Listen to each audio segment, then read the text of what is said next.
Alright, we're sort of back. Alright, we're back in business. Sort of back.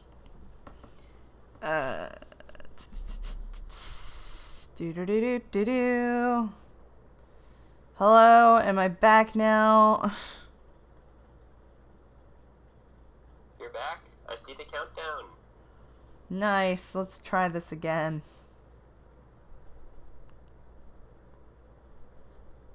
Oh, there go my headphones. Please reconnect. Discord's having a stroke. Let me fix my tags.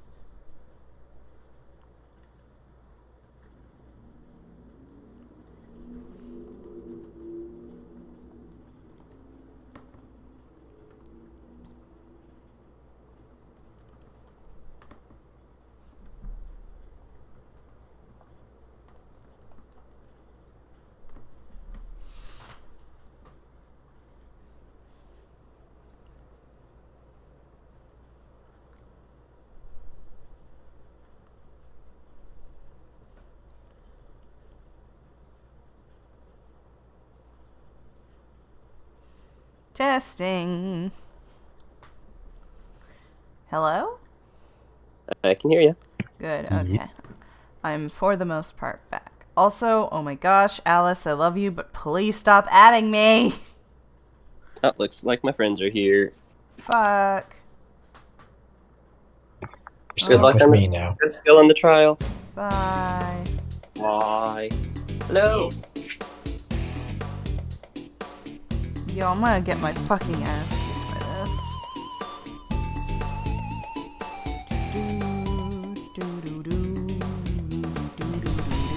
And I'll be here to make fun of you. Oh god. Alright, let me just load the state that I have, because I know, yeah.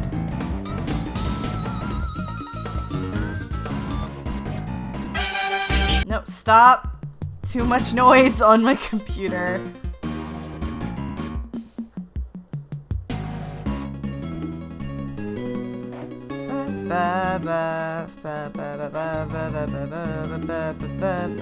know what? Fuck this countdown. Let's just do this. Hi, guys! I'm tired, and I don't know what the fuck happened, but my computer crashed. I'm back now. Where was I?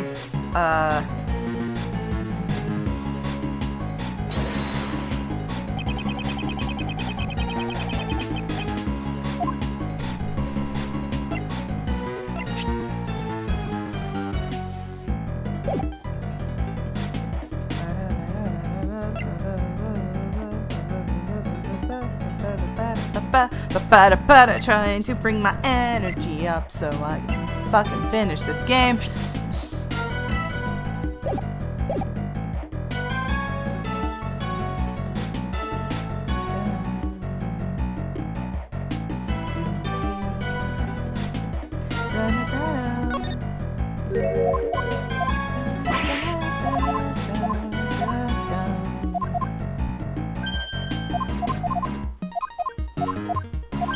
It's just someone else's blood. I don't know whose it is. We'll find out later.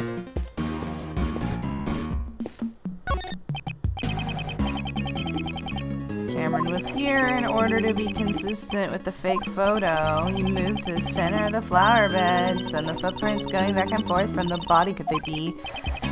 Indeed, there's only one possibility at the moment. These footprints were probably left when the body was moved from the flower beds. No shit, Sherlock. I already checked this area earlier, but it never hurts to take another look. No, if you're saying that, then there's nothing there.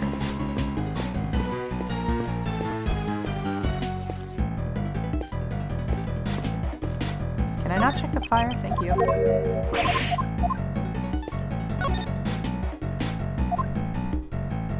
Okay, so I have nothing left to do. I'm gonna assume it's the brick.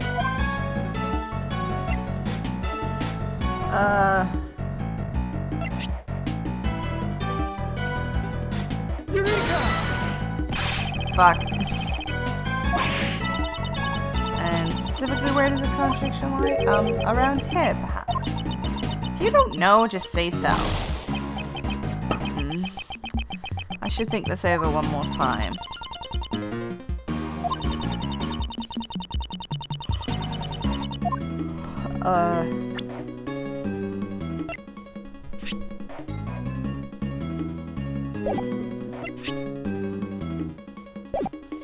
Oh, duh.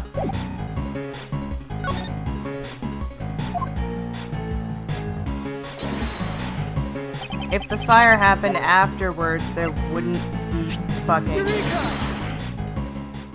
If the fucking... Okay. This is clearly a contradiction. Oh shit, blood, yeah. You mean this blood stain? Do you see how the blood stain is broken up by the remains of the fire? This is proof that the fire occurred after the blood had scattered around the area. Huh? But I thought the fire occurred before the murder. It seems that information is suspect as well. If the fire had broken out after the murder, then the child who started the fire would have seen the body and blood stains. Why then did they not come forward with as a witness? Because they're a child and they probably didn't know better.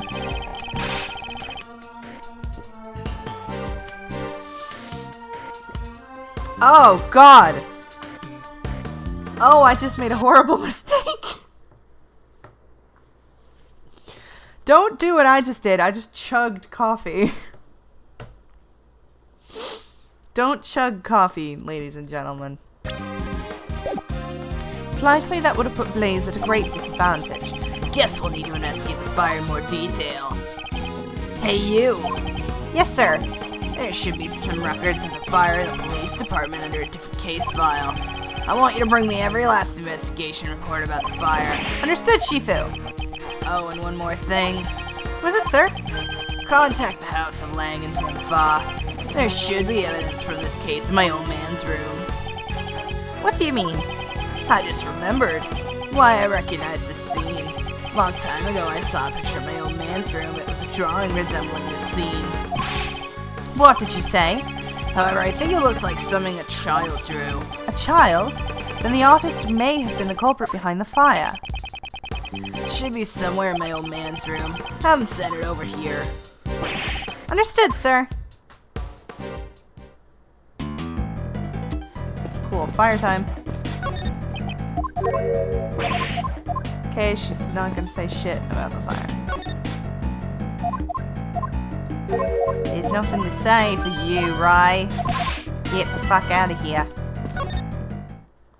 No, you have nothing new.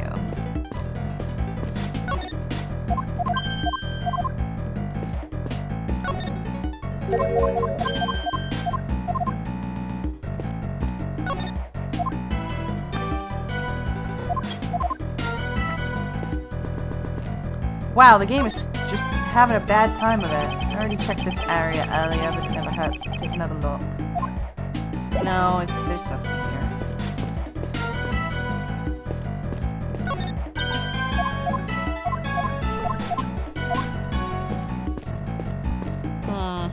Okay. Wrong button.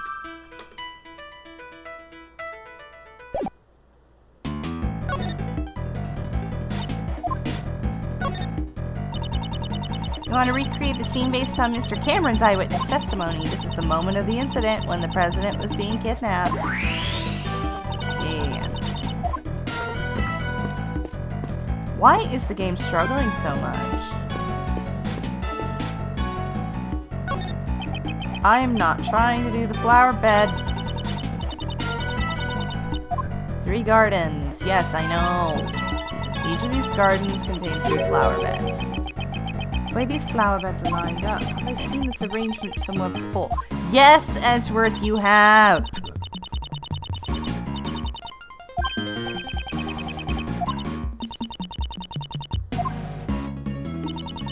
It's a lion lily. It's a very rare type of lily.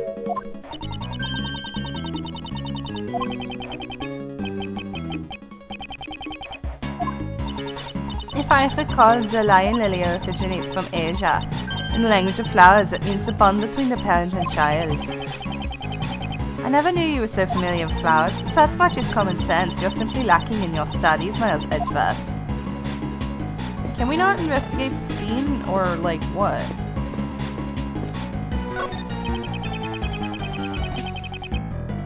The place Cameron was killed was not near the flower bed, but then whose blood is this? Just now, the state of the recreation has changed completely. Regarding this blood stain, the time the body was discovered scene was probably greatly impacted as a result. Well, let's go check it out right away. Preparations are ready. Since the state of the recreation has changed once again, I should press the Y button and select Change Recreation. Okay, dude. Whatever, man.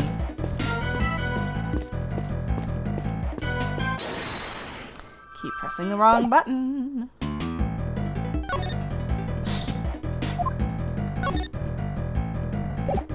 Caught you early this time. Yeah, my computer hard crashed, so I had to reset it. Alright, what am I missing here then? I already did this. Y'all don't fucking add anything. I've already done the flower beds. I don't have anything new to present to you. Ray is useless. I've already talked to these two. I've already talked to Franny, and I've already investigated about the scenes. Unless I have to do my logic, there's nothing left to do.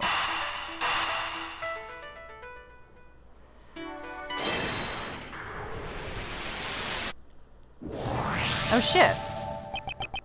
If we suppose that Blaze was one of the kidnappers, it becomes more likely that what he dug up yesterday is connected to the abduction. What is it? I figured it out! It was treasure! Treasure! Wouldn't Blaze have dug up some ransom money? The $100 million ransom. How much... Genuinely wondering. I don't know this, Nye. What is the largest bill you have in America? I'm assuming by that reaction you also don't know.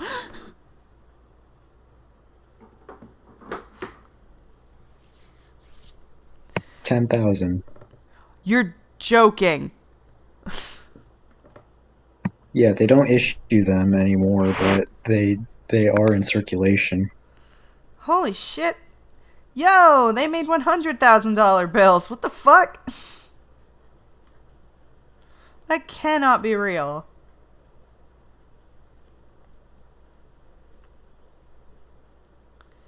After the last printing of these denominations, they were discontinued in 1969. That's actually kind of interesting. Neat. Except it's illegal for a private individual to own a $100,000 bill. Okay, so let's just assume the highest they have is 100 in 2007. Fucking, wouldn't that be $1 million $100 bills? How would you bury that? In the middle of the desert, like Walter White? I guess?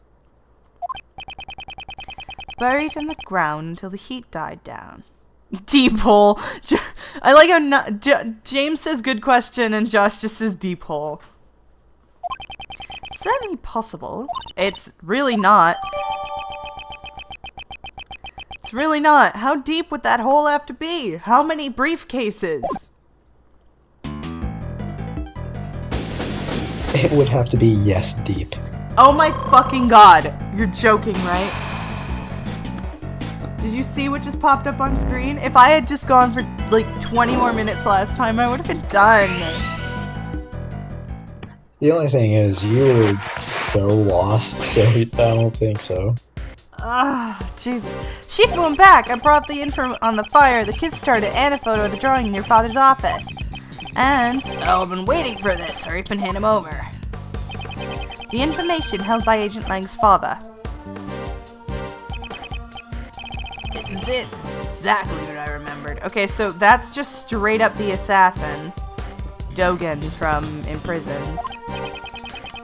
This was the picture drawn by the child depicting the night of the incident. This picture looks really weird. Like, not in the, oh, a kid drew it and they have no sense of perspective way, but like, in the terms of like, it straight up looks like something out of Ib. Like, kind of horror. It's sort of got a style to it. Yeah, exactly. It's Cubist. Sure looks like it was John with a child's chest. As I thought, the one who drew this is most likely the child who started the fire. We're not going to talk about the fact that that's obviously Dogen. Shifu, what now? Sorry, but it's gonna have to wait. Hey, Mr. Prosecutor. Why do you think my old man had this? Perhaps he obtained it during the course of his investigation with the incident. Although I don't know why he would have concealed it. Agent Lang, might I be able to see the details of the fire? Yeah, sure.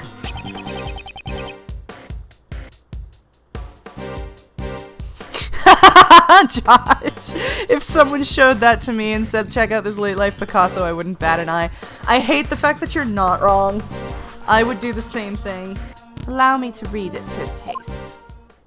I'm wearing 2 pairs of socks and now I can't feel my foot. The boy who started the fire snuck out of bed at the night of the incident. Huh? It seems this boy went missing several days later. What? Don't tell me you witnessed something he shouldn't have. That's horrible! He was only a child after all! While I'd hate for that to be the case, we can't rule out that possibility entirely. Well, he was a fucking kid. It's not... I hate to say it because it makes me sound like a psychopath, but it's really not hard for a murderer who murdered a president to murder a child. Huh? Apparently the boy left some stuff behind at the orphanage and it was taken as evidence. What's this? Oh, it's the extra horn! What's that doing here? Mr. Prosecutor, do you recognize this? Yes, I know of one piece of evidence that's related to it. Which piece of evidence is related to the bod of what the boy left behind? It's this guy, this little Mozilla boy. I don't know what it's doing here, but isn't that the missing horn from this Mozilla doll? No way, you mean this came off the president's... You know of it? Yeah, I noticed the president kept it close as a decoration. I always thought it was strange how one of the horns was missing. If you twist the horn, this doll will play back any previously recorded audio. So if we put the missing horn back in place, we might be able to hear a different recording. Indeed, it's possible. The doll is currently on the 51st floor of the Grand Tower. Hey you heard that right? Yes sir, I'll be right back. Shifu, I've got it, the mighty Mozilla doll. Well done, give it to the prosecutor over there.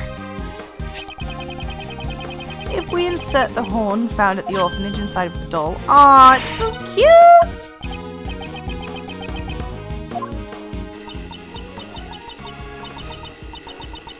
Mr. Huang, it's Amy. It's been a while. I saw the news that you'd be coming to this country. I was really nervous about doing this, but I decided to send you a message. Please stop the playback. Judge Courtney? What's wrong? Stop it now. It's a boy, your son. He's just been born. I'm sorry. That's all I wanted to tell you. His name is John Marsh. It's a fine name for him, don't you think? Wait. Oh my god. Is John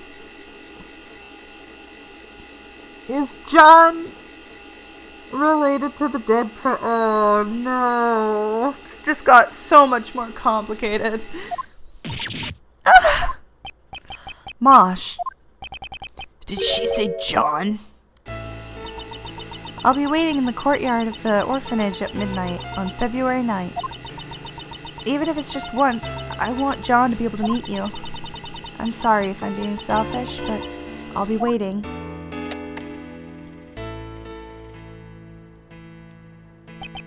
No way. How was my... John? What's the meaning of this, Miss Courtney? John is not my real son. He's adopted. No shit! Did John know about this? Of course he knew. John's mother, Amy Marsh, passed away about 5 years ago. She and I were cousins. When we were young, since we were young, we've always been really close. We were often mistaken for sisters. That's why when she passed away, I thought it was only natural that I look after John. Wait, weren't you 21 5 years ago? Dang.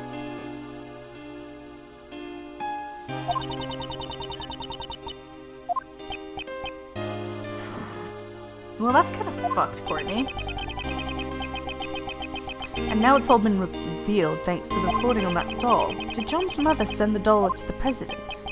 Hey, John, was he the president? Was he the president really my dad? Yes, he was. Before you were born, Amy worked as a diplomat in Zingfa. A diplomat? So that must be how she became acquainted with the President Huang. Hang on, didn't you tell me she worked at the orphanage? Yes, after returning to this country, Amy left her job as a diplomat. She always had a great passion for charity work, so she began working at the orphanage. Not so fast! Hey, Miss Courtney. So this Amy girl, she called the president there herself, but she never showed up at the scene of the SS5 incident. What's with that? Amy couldn't make it. Apparently, someone had been following her the whole night. Perhaps it was Blaze, I can't say for certain, but it is possible it was his doing. After that, Amy never got another chance to see the president again. So she died 5 years ago. This conversation must be painful for John. Oh, right! Hey, John, you thirsty? How about I buy us both some juice? We can go together. Milk, sweetheart! I'm a part of this, too. I'll listen till the end. Besides, I can afford to buy my own juice. Oh, shut down by a kid! And then Stream Elements immediately says I have to drink water. John, do you understand the reason I met with the president 2 days ago? A secret meeting from 2 nights ago. I wanted to tell him about Amy's death and that you were alive and well. But I see. That's why you couldn't tell us your reasons for meeting with the president until now. I get it. She would have had to reveal his connection with John.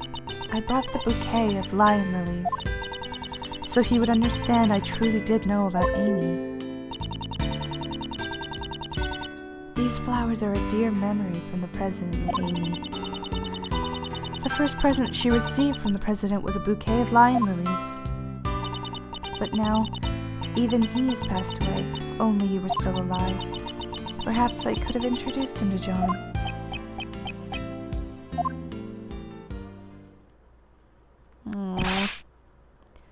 Shifu, I'm sorry to interrupt this atmosphere, but there's something I need to say. Oh, what is it now? Can't this wait? Well, actually, there's one last item that's been delivered here from Zingfa. I have here the president's will. What? The president's will?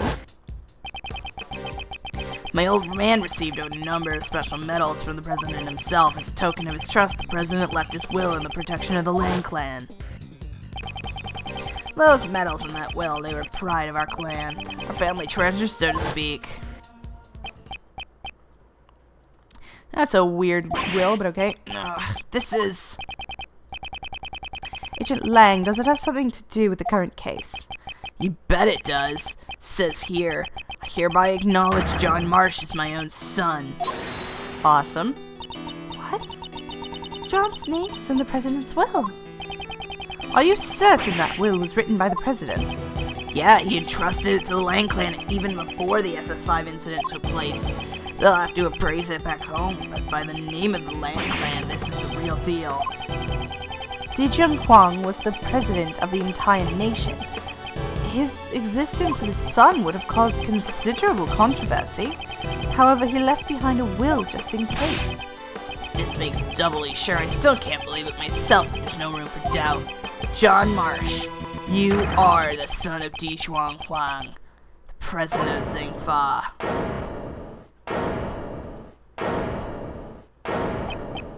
Maury has taken a real different turn. Yeah, apparently. John! John's just gonna fuck off. Okay.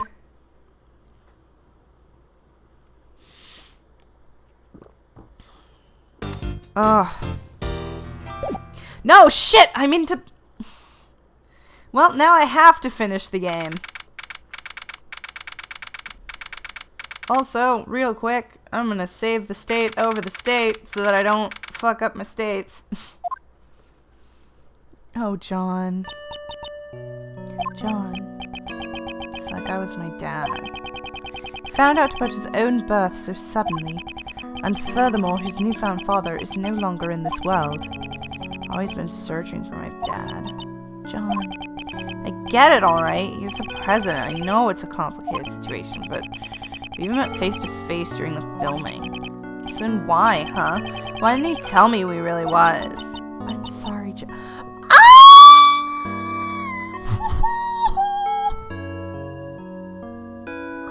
Oh my god!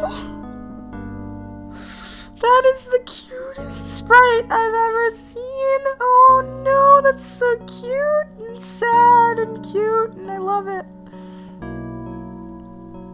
Oh my god! I'm putting that, sorry, I'm screen capping that and putting it in stuff for VC.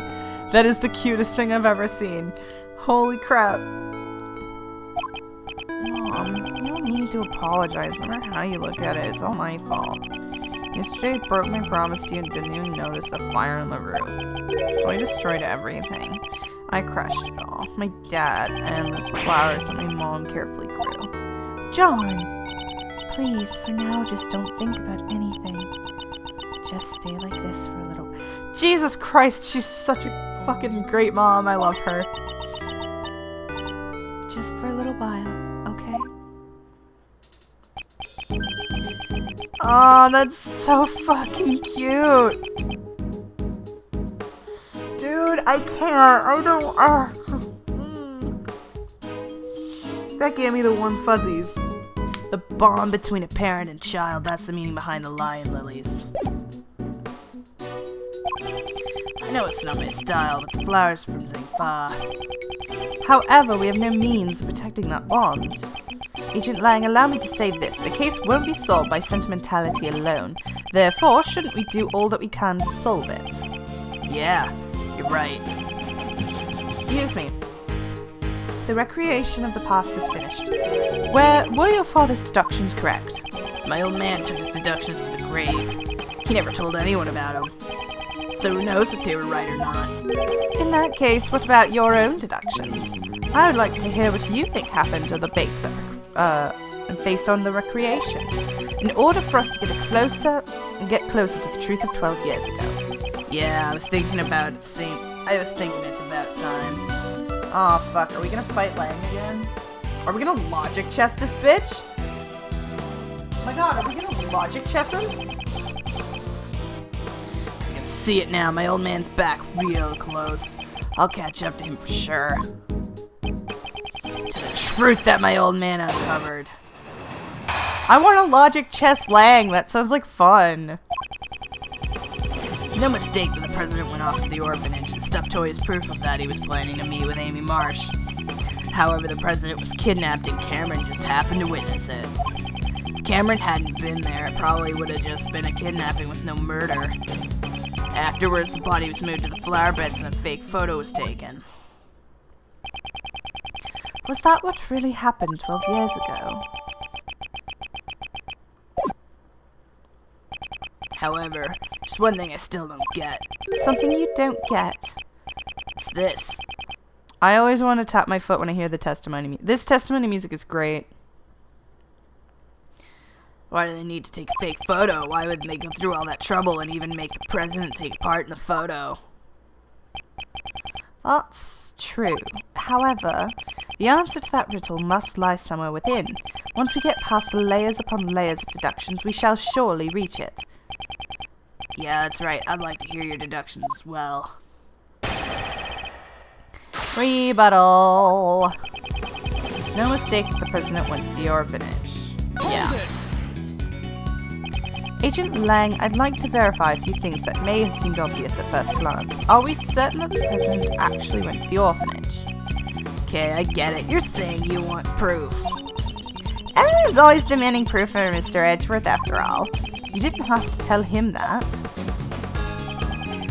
Stuffed toys proof of that. Yeah. You mean this stuffed animal? The one with the recording device? That's right. Inside that toy was a recording from John's birth mother, Amy Marsh. Indeed, she said that she would meet with him at midnight. In Cinch? That's not how you spell sink. There's no H in sink. Either spelling of sink. truth is coming clear. You're peeling off layers like a scallion. Okay, a scallion doesn't have anything on the inside.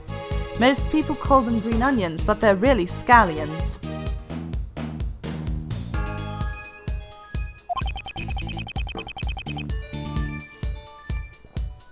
Please don't make such foreboding analogies. Truth is becoming clear like you're peeling off the skin of a wolf. Ah!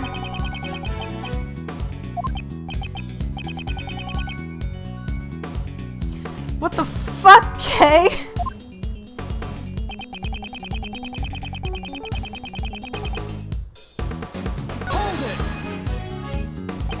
I also like to verify the details at this point as much as possible.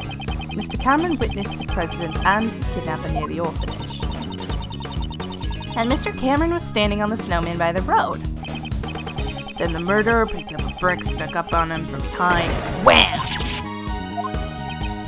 Okay, we're simply verifying what actually transpired. There's no need to be scared.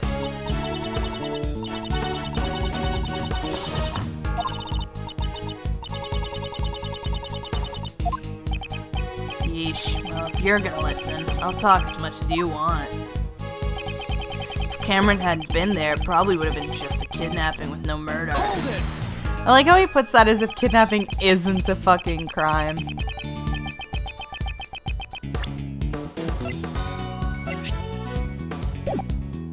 Yeah, no, I'm like 90% certain that's Dogan, so I think that murder would have happened anyways.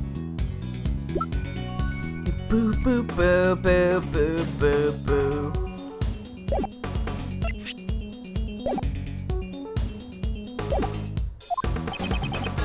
Simple, Cameron was killed because he saw the kidnapping. Kidnapping itself was a success. If he hadn't been there, no blood would have been spilled. No blood would have been spilled. You make it sound like it was his own fault for being there.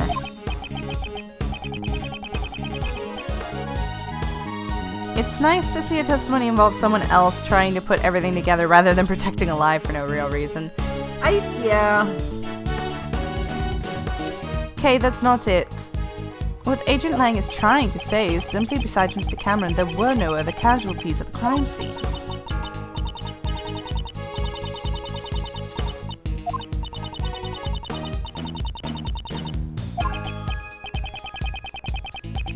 That sounds like an obvious point, however something bothers me. I may need to reevaluate the evidence once more.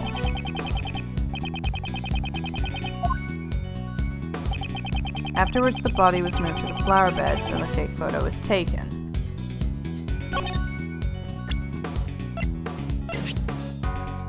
Objection! Yeah, I had a feeling.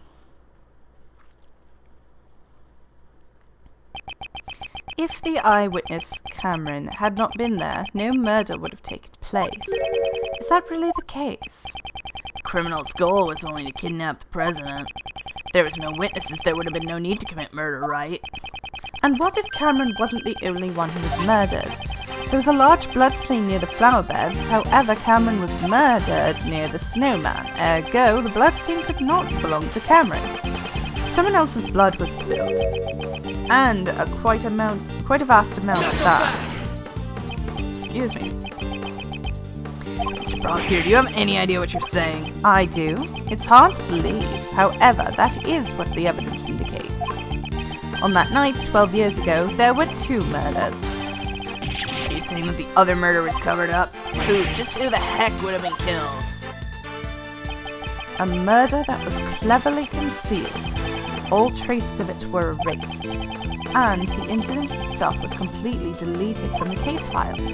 However, there's one thing, one piece of evidence that still remains intact after 12 years.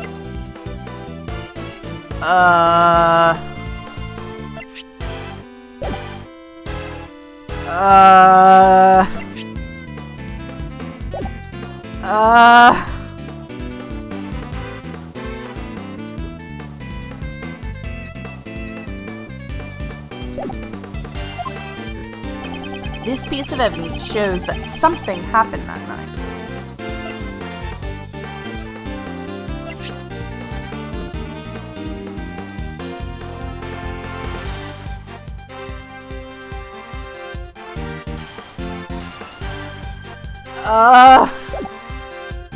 Shit.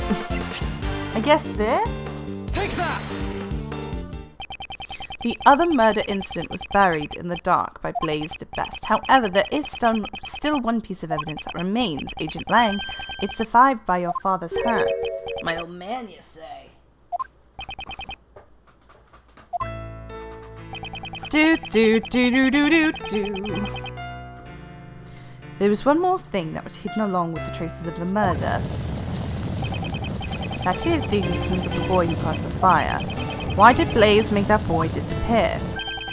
It's because he saw something that he wasn't supposed to see. What was the thing he wasn't supposed to see? Everything is drawn in this picture. Picture my old man had. The person drawn on the right is most likely the president. The Muzilla doll is also drawn near him. And the person standing opposite to him is Sirhan Dogan. A man with a knife and a large black dog. Fuck. He's none other than Sirhan Dogan.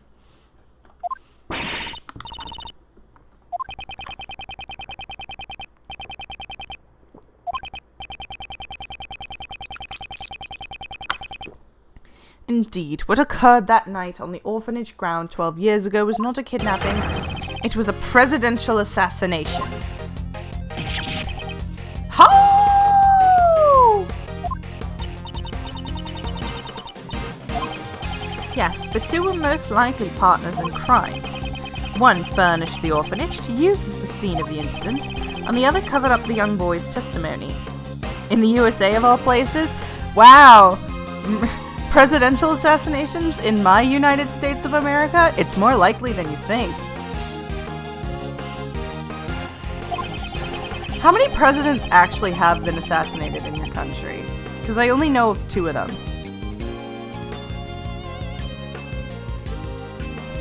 Nah, I'm asking you because I'm pretty sure you know this. Why do you automatically assume that I would, huh?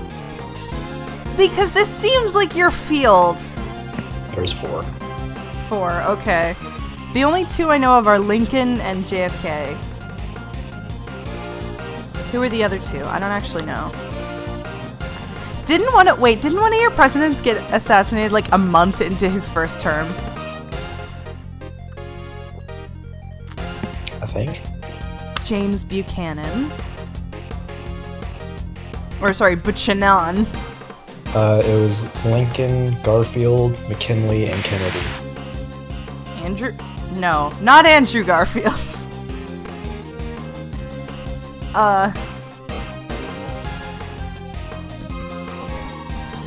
Wait. Wait. Who? Wait. James Garfield. James Garfield! 2 of the 4 assassinations were James presidents. There was Lincoln, James Buchanan, James Garfield, and JFK. William Henry Harrison died a month into his presidency from an illness, the shortest presidency. But who was the shortest president? Definitely not Lincoln. How tall was he?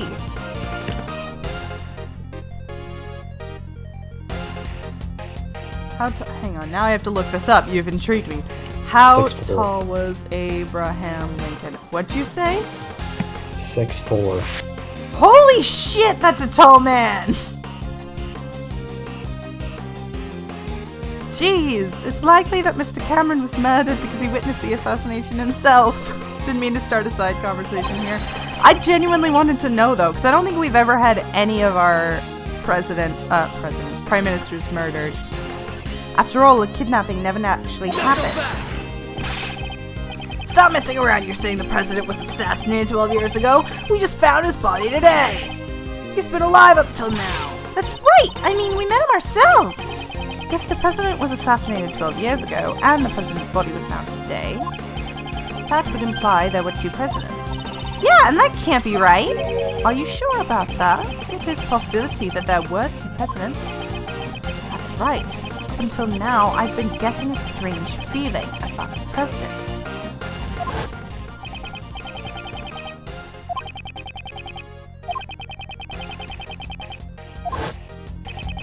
The image of the president that Agent Lang described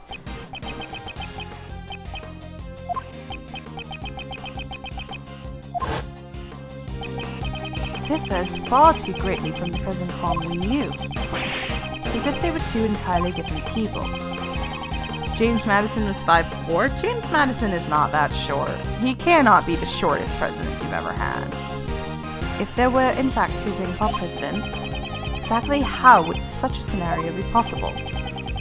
What would make the existence of two presidents possible? One of them was a body double, no shit. If we were to assume that one of them was a body double, wouldn't it be possible then? A body double. President Huang possessed immense power and authority in Xingfa. There were those who would have envied his position and made attempts on his life. Yes, just as he was attacked a few days ago in Gold Lake. It's true, though there were those who thought Huang's life was from time to time, but I can't easily believe they were two presidents. At least not without any evidence. Do I have evidence that proves there were two presidents?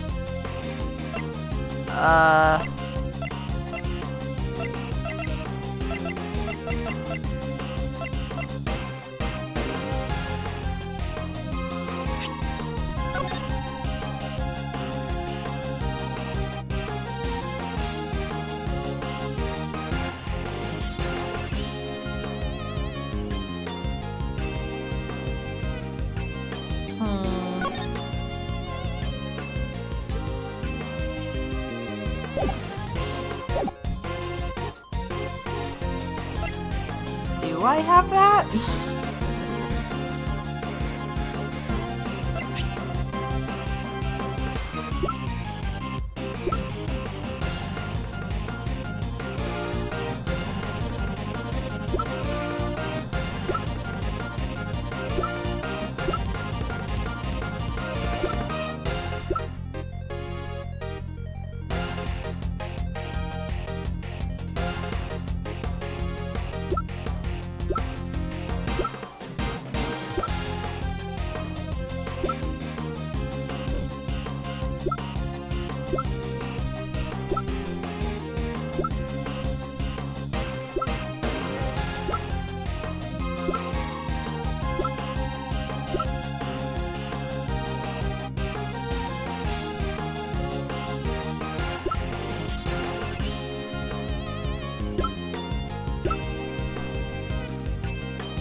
I genuinely do not know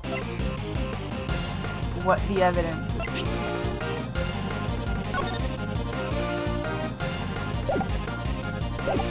I have a guess.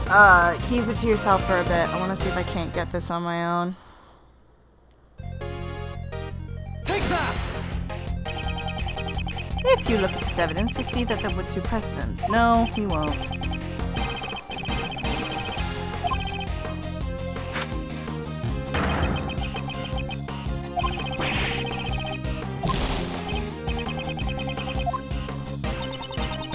Only we knew what the president, that the president was in two different places at the same time. Then we could oh, I'm fucking dumb.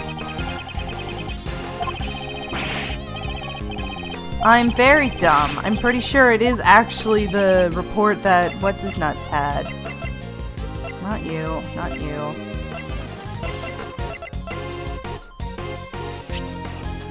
Because this says that he was in the embassy until midnight. Take that! Has Agent Lang not noticed this contradiction? I mean, I didn't notice it at first, asshole! Or has he noticed it but can't admit it? According to the record on the doll, the president visited the orphanage at midnight. However, that should not have been possible. Why is that?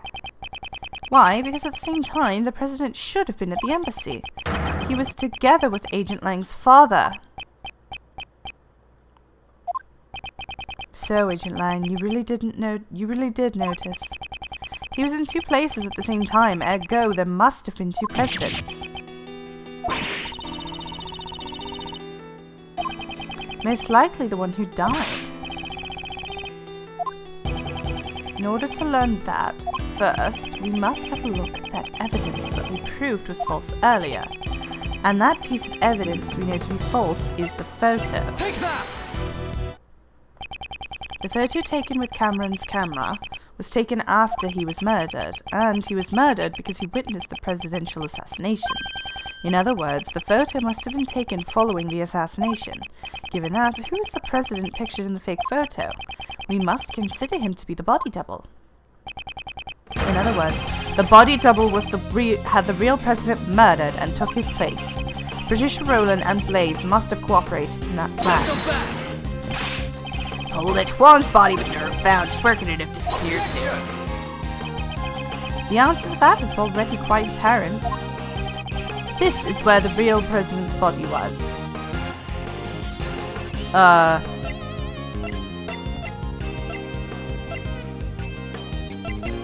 Take that!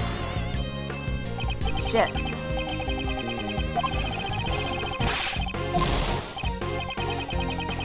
Guess it wasn't there. I'm assuming it was the thing that was buried.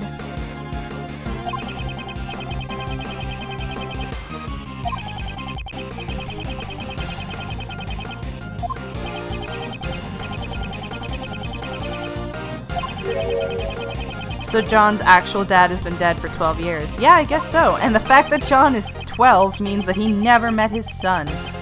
Oh, that's so sad.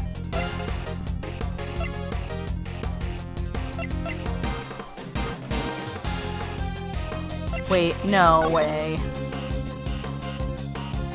No, I have to be bullshitting. Didn't John's mom die 5 years ago? Yes.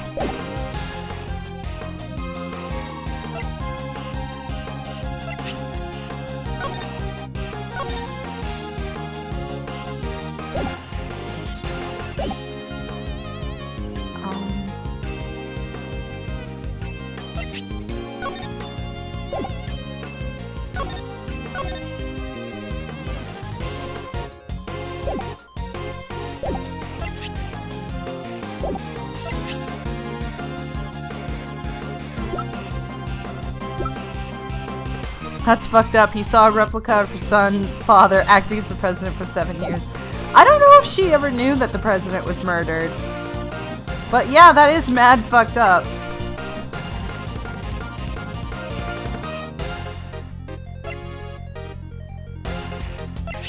Oh! Take that!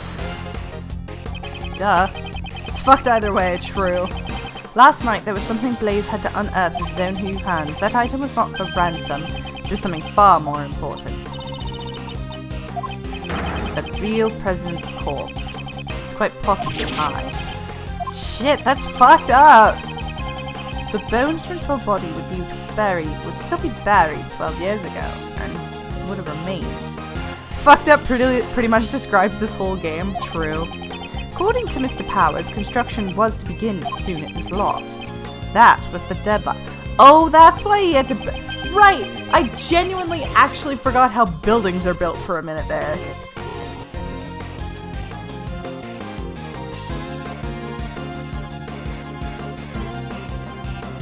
I genuinely forgot that in order to build a building, you actually do have to dig out the ground. Good job. Shut up, I'm not in construction.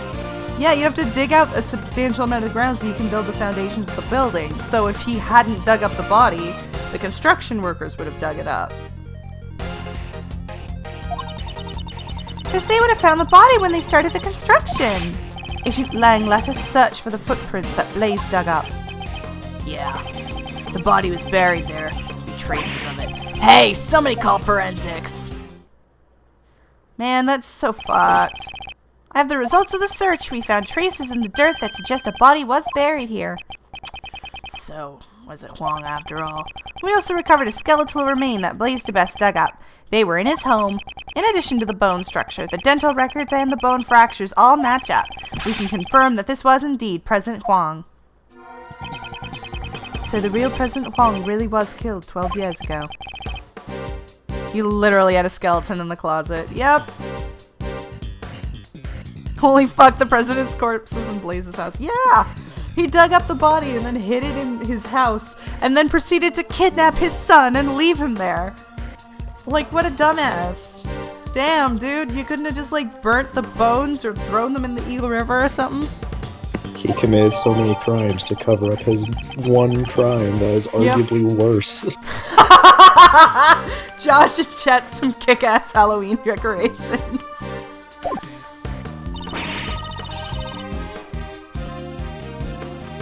Says the SS5 incident was actually a murder incident. But there's so much information, it's way too confusing. Indeed, let's take this opportunity to review the details of the case. First, the real president came to the orphanage, right? 12 years ago, the true President Huang visited the orphanage in order to meet with his son. The footsteps in the snow that we thought belonged to Mr. Cameron were most likely made by the president at that time.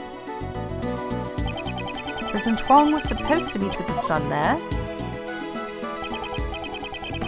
However, the one who actually showed up was the assassin Serhan Dogan. He came here to meet his son, but he was murdered instead. How horrible. A man like Dogan shows no mercy, and after that the second tragedy occurred. You mean Mr. Cameron's murder? Indeed, Mr. Cameron saw the decisive moment. After the real president was killed by Dogan, his body was carried to the rear courtyard by the team of kidnappers. Mr. Cameron must have witnessed that moment from the orphanage entrance. Although he himself actually thought that he actually witnessed a kidnapping. Furthermore, by this time,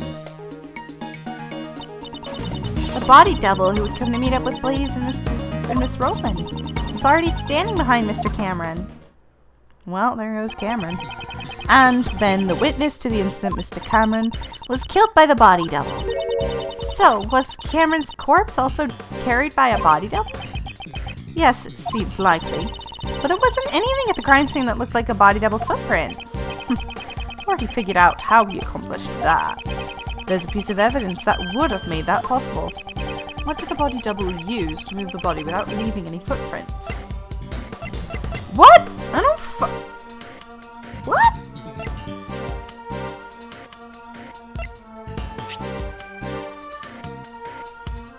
Take that! This is almost certainly how the body double carried Mr. Cameron's corpse. After Mr. Cameron was killed, the president's body double carried him into the middle of the garden. I suspect the body double was wearing the same shoes as the real president at the time, if he made sure to step precisely on top of the footprints left by the real president. Since the shoes were the same, there would only be one set of footprints left behind in the snow.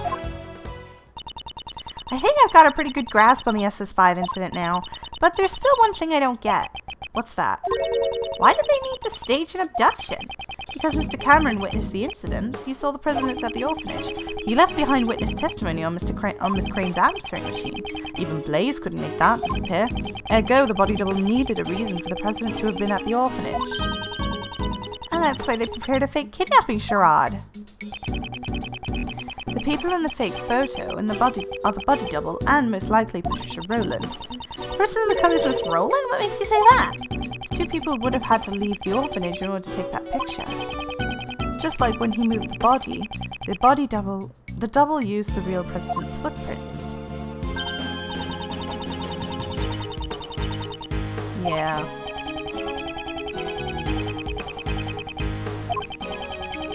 They were size 7 footprints, too small for Blaze's feet, thus we can presume that the person playing the part of the kidnapper was Patricia Rowland.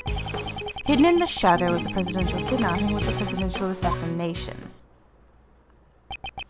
I see, so that's why my old man... Why he what? The old man must have realized that a murder had taken place. After all, he had the kid's drawing. However, that picture was never presented as evidence. Your father likely took it from the young witness during the investigation and hid it. He had to have known that Huang was dead. What if he had revealed that back then? Revealed the death of the president the backbone of Zhang Fa, it would have caused chaos. And that's why my old man took the secret to his grave. He even took the blame for the kidnapping, knowing that would be the fall of the House of Lang. So this is the truth that Agent Lang's father hid 12 years ago. And now it's all become clearer.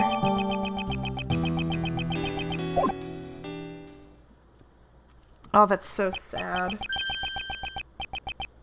Huh? Stole my words. What? Who's there? How is he out?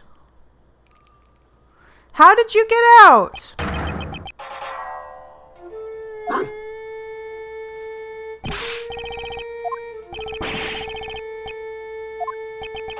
I found this conversation. I have forgotten your voice. What is your voice? Oh, doggy. That doggy has murdered people.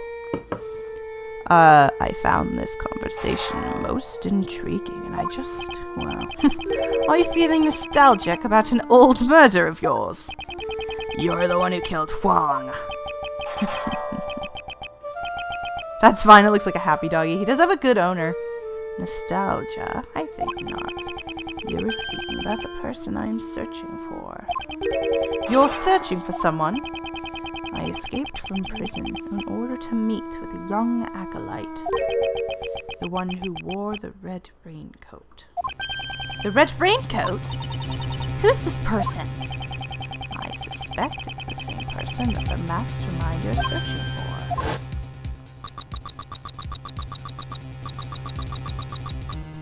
That depends on your definition of good owner.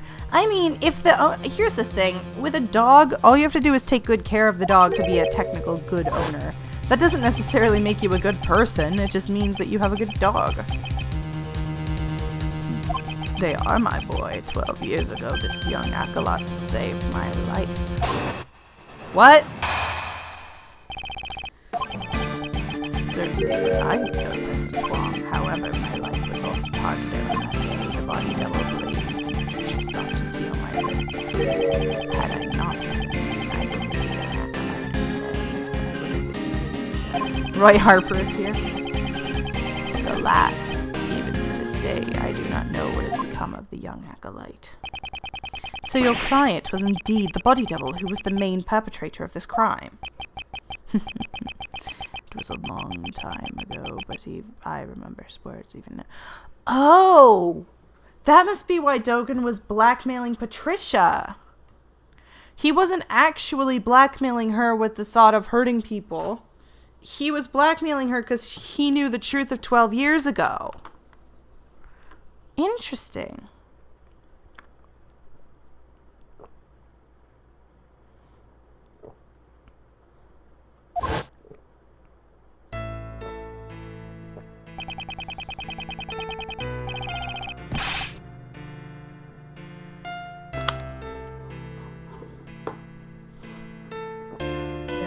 Countless attempts on my life. Not just once or twice, countless. And yet, why must I be the only one to face danger? When I stand before the people, I garner the same respect as the president does. Tell me, just what is the difference between him and me? The difference was great, while the voice and style of speech may be the same.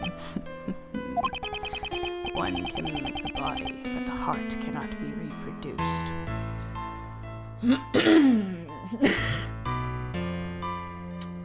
Sorry, again, all I can think of is Dahlia and Iris and how much that line is very apt for them.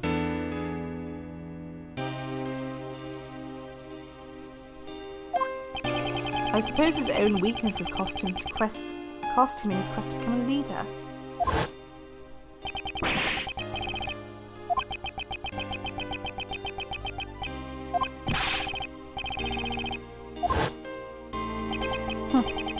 Perhaps the king and his knight were not so different after all. The double believed that the president's only weakness was a woman called Amy. To find the woman, he needed the assistance of someone from this country. So he joined forces with Blaze, and determining her whereabouts, he simply waited for the right opportunity. That chance came with the meeting at the orphanage. Indeed. The director of the orphanage was bribed and brought in as an accomplice. He must be referring to Patricia Rowland. Well, given what I told you, do you realize the whereabouts of the young acolyte now? I mean the boy who saved you, but how do I know he's the mastermind? That day, the young one started a fire at the orphanage. A prank. Not at all. On that night, 12 years ago, the young acolyte was hiding inside the igloo. Seems he witnessed Patricia and Blaze moving the body from his hiding place. Apparently, he had heard them talking at the time. It seemed that they were planning to kill me because I knew the truth. He immediately came to the main hall to tell me that. I learned about this young acolyte sometime later. It seemed he was wearing a red raincoat at the time. He led me out of the main hall, and then the young acolyte said he was going to get rid of our footprints. Oh, he set a fire to get rid of the footprints. What a sweetie. He saved an assassin's life. That's so nice of him. So he scattered the oil from the igloo over the snow. That's a large oil fire. Couldn't that have set the fucking orphanage on fire?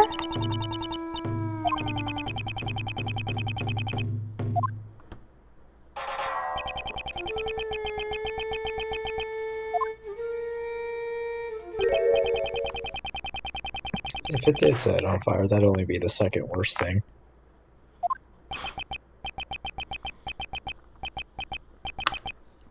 What would be the worst thing? They're already orphans, so I'm pretty sure you can put two and two together. Wait, are you insinuating infanticide? That's the only thing that's coming to my mind. Isn't that right, Anubis? Anubis. Yes, boy. Yes, it is. Finally, I get to rebut you. Certainly it was I who killed President, I know that. However, my life was also targeted that day. Excuse me. I want to know what he means by reunited, though. Reunited? So, when did you first meet with him? That'd be 18 years ago on the 24th of December. That's a rather long time ago. On that day, our roles were reversed. I saved the young one's life.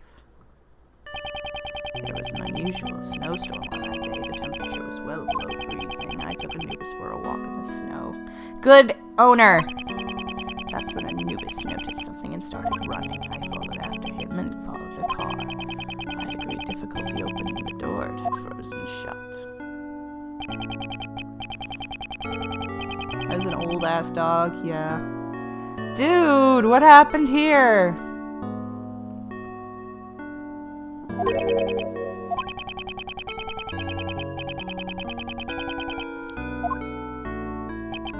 I brought the two of them to a nearby orphanage.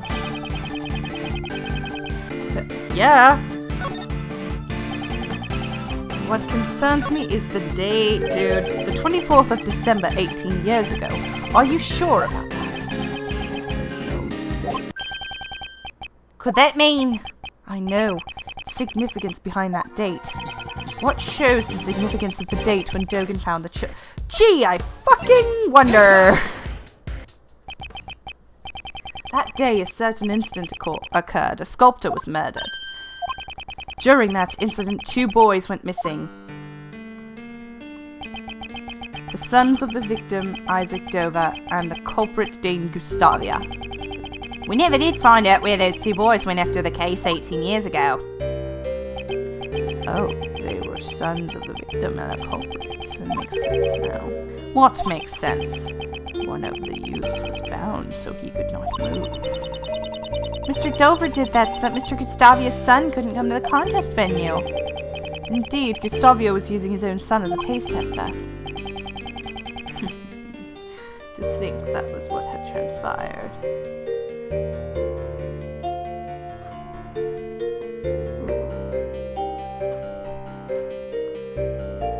Hang on.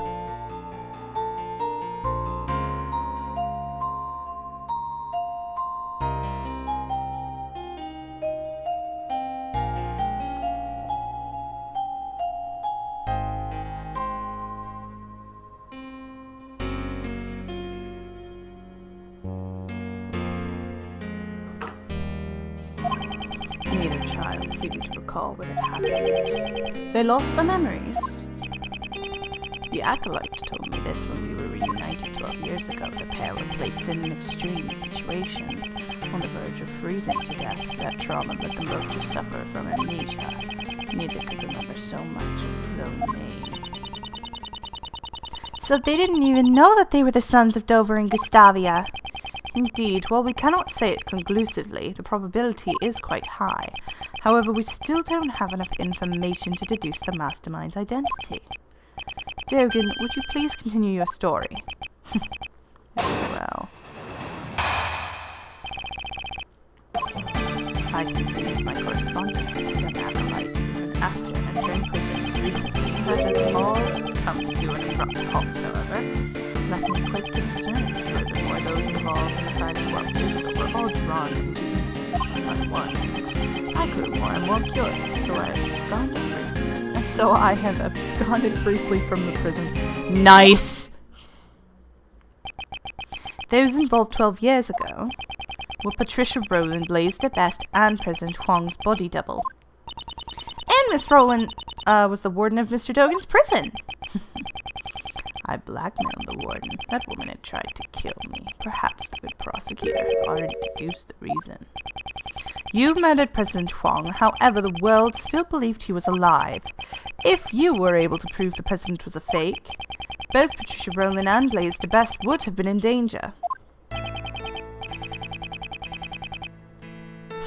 Getting amnesia after being left to freeze to death in a car only to be saved by a murderer is a pretty solid villain origin story. Yep, that is correct, and I heard the proof with my own ears.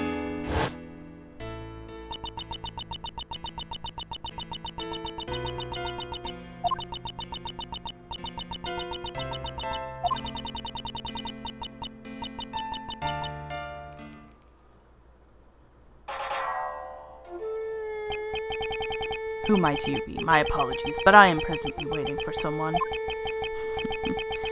am well aware of that, President Huang. Are you not meeting with your own son? However, I do not spill blood needlessly. You may relax. I seek only the President's life. Can't be. Please wait. I'm just about to meet my son for the first time. I'm sure this will be the first and last time. Please, at least wait until we are finished.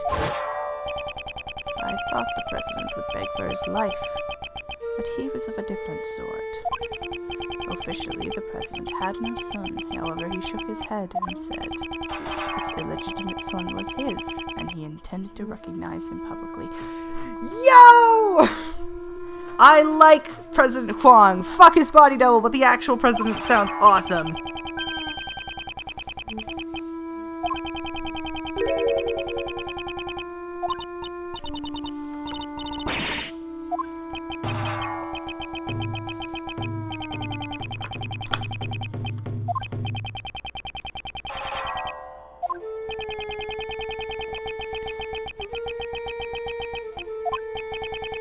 The word preparation alone would be insufficient for blackmail. That's it. Yeah.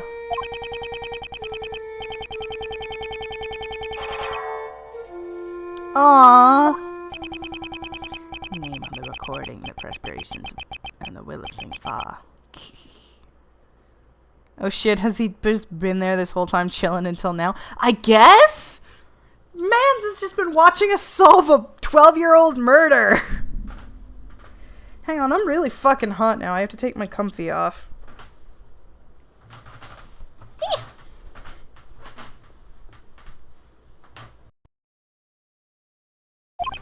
Together they sufficed to make the one bow to my words. With those 3 pieces of information, one could prove the identity of the double. By use. If it's entertaining to you, it must be entertaining to the dude who's been in prison most of the time. Dude, look up Sir Han Dogan's cell. Mans has a fucking suite in there. Oh, John, sweetie. The president blocked the first stroke with my knife of something soft.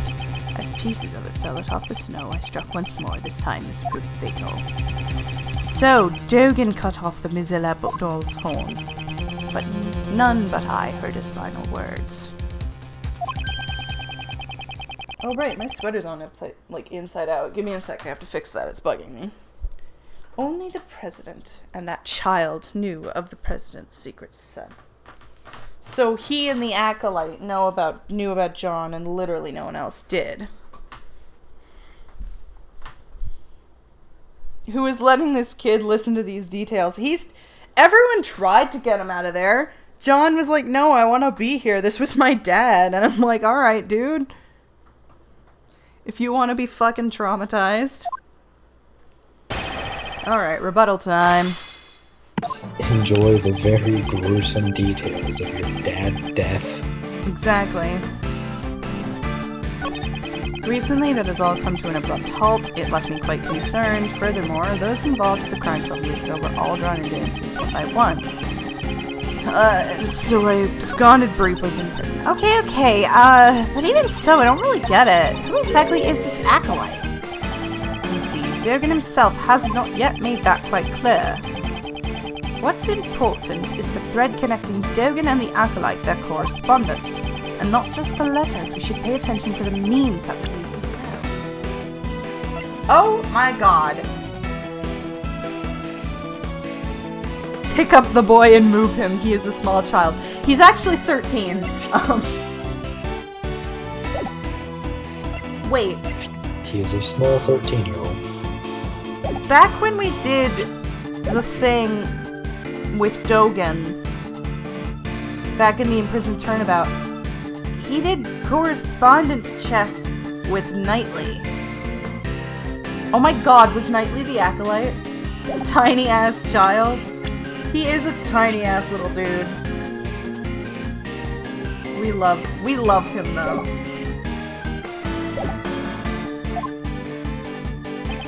I continue my correspondence with the young acolyte even after I entered the prison.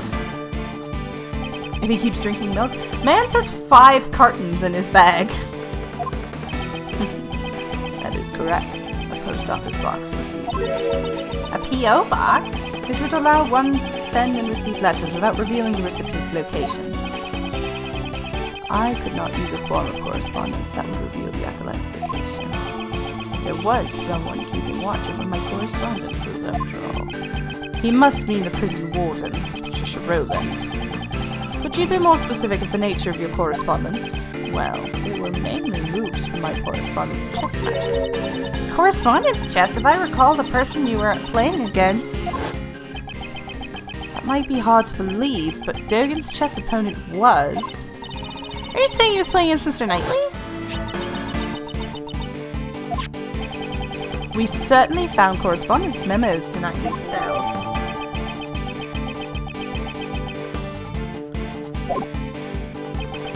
Fucking Chin Man! Could that really be true? Is there any evidence connecting Knightley to the IS-7 incident?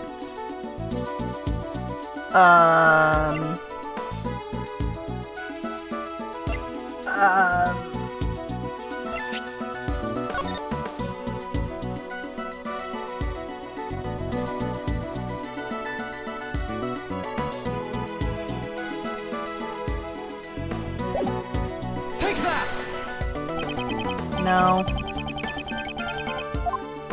What about it? Are you saying it's evidence that connects Knightley Boy to the IS-7 incident?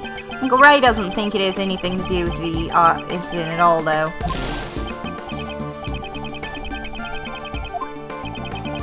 Why don't you look over Notley Boy's belongings one more time? Wait. Wait.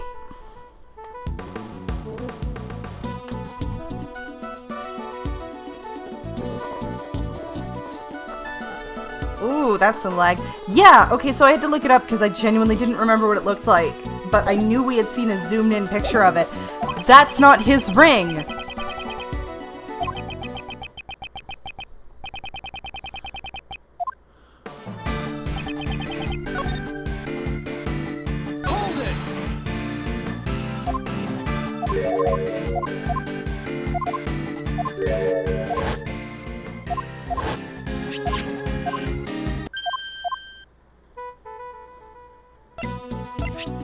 Not you.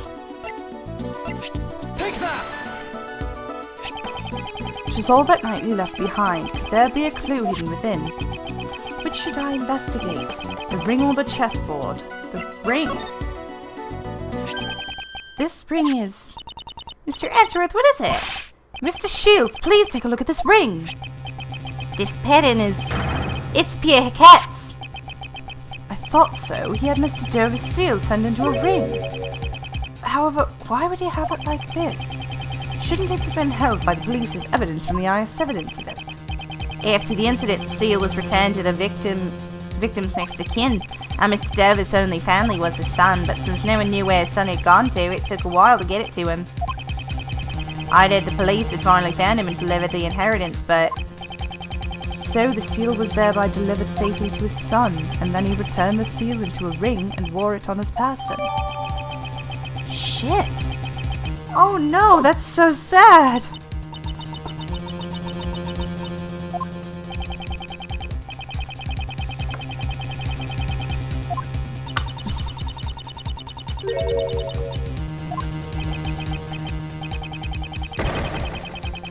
Objection!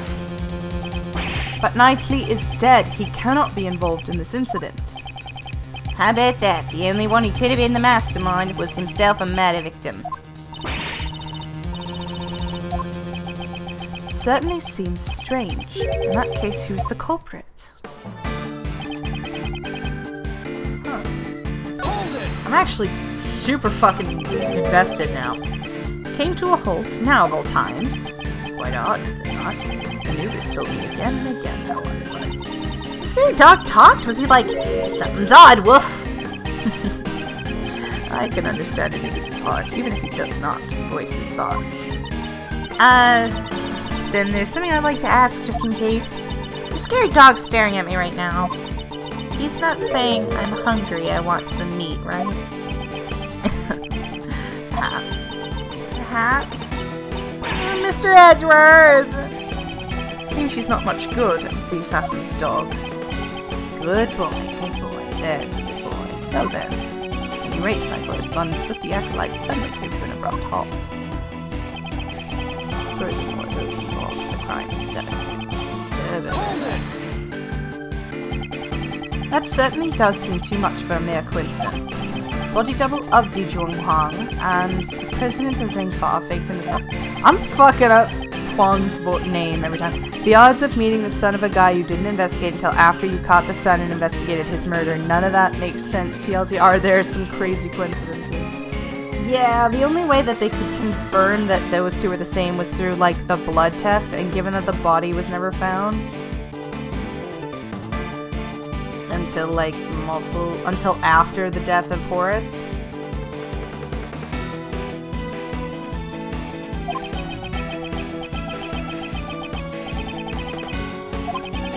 Come to think of it, as I have been investigating these cases, I have felt the presence of some force behind the scenes.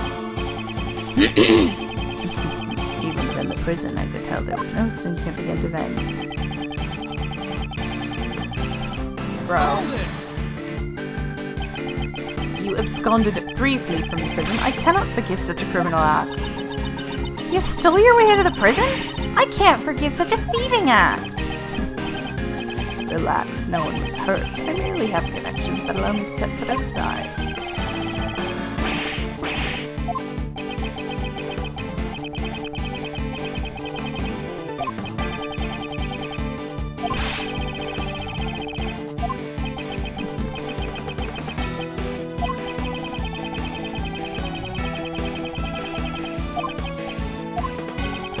Agent Lang, Detective Gumshoe, there are still a few things I must ask Dogan. Please postpone matters until then. Yes, sorry! I knew you'd say that, Mr. Ridgway. Damn it all. I'm still not taking my eye off you for a second. Writing letters in Braille can be a rather enjoyable pastime. Hold it! Excuse me, but you wrote your letters in Braille. Indeed, but I possess the tools necessary to write in Braille. Wow, so you need tools to write in Braille? I never knew. Then would you please tell us what you wrote? Everything. Letters, of course, and also movements of chess pieces. You wrote the movements of chess pieces by hand. That statement is intriguing. So then, how does your handmade dog piece move? Okay, that question can wait. So then, what did you do with the letters stopped coming? Within the prison, I grew increasingly concerned about the acolyte's whereabouts. Okay, but even so, I don't really get it. Who exactly is this acolyte? Indeed, Dogan himself has yet to make that clear. And not just the letters.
I'm certain you said you wrote your letters in Braille. Correct. The good prosecutor must know that I am lacking in sight, do you not? The correspondence chess letters we found had been typed out using a word processor. What? That cannot be. What do you mean? So, someone went out of their way to retype the letters on a computer? Could another person have acted as the middleman between Dogan and Knightley? What do you mean? Dogan wrote his letters in Braille, however by the time they reached Knightley it had been rewritten by a word processor. We must assume that a middleman had rewrote those letters. And the reverse can also be said. That same somebody might have taken the letters Knightley wrote and re-delivered them to Dogan. Yes, that is indeed true.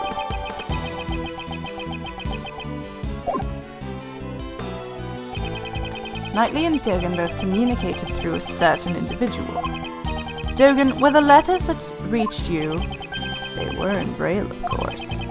So Knightley Boy's letters must have been transported by that same person as well. Oh, then that somebody must be the mastermind behind the case. You're saying there's someone else who masterminded this case? And who the hell is it? Dover's son, Knightley, is already deceased. In that case, there is one more youth that should be considered to be the mastermind. You mean Dame Gustavia's son, but who the heck is he? If Knightley is Dover's son, then Gustavia's son must be...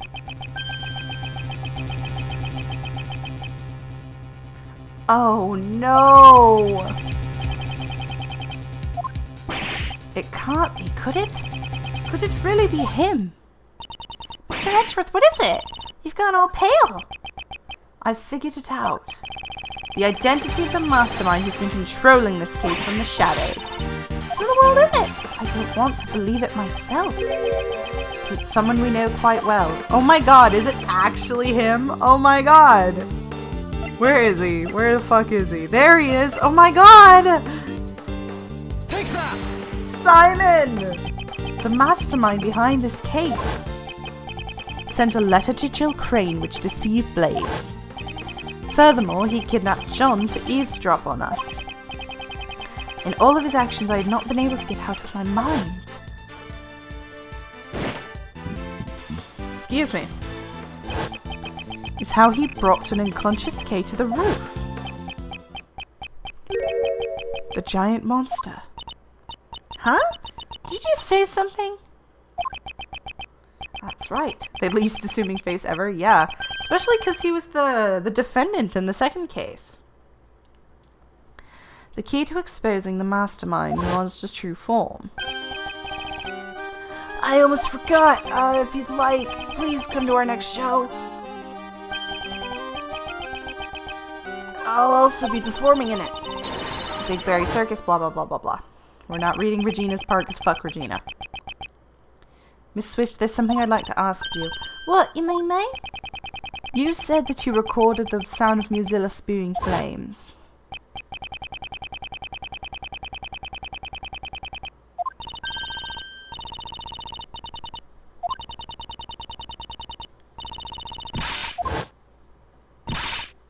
That's right. I ain't actually seen anything with my own two eyes, though. Could you let us listen to the tape? Sure thing. There we go. The sound as I thought.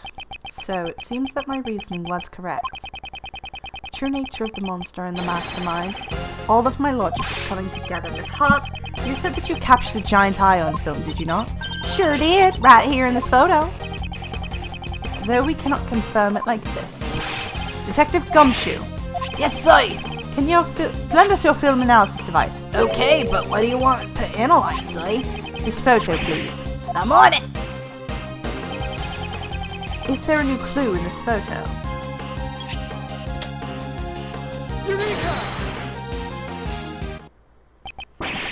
This is... See? Ain't the Mozilla's eye right where I said it would be? I see I've finally grasped the true form of the giant monster that was being controlled by the mastermind.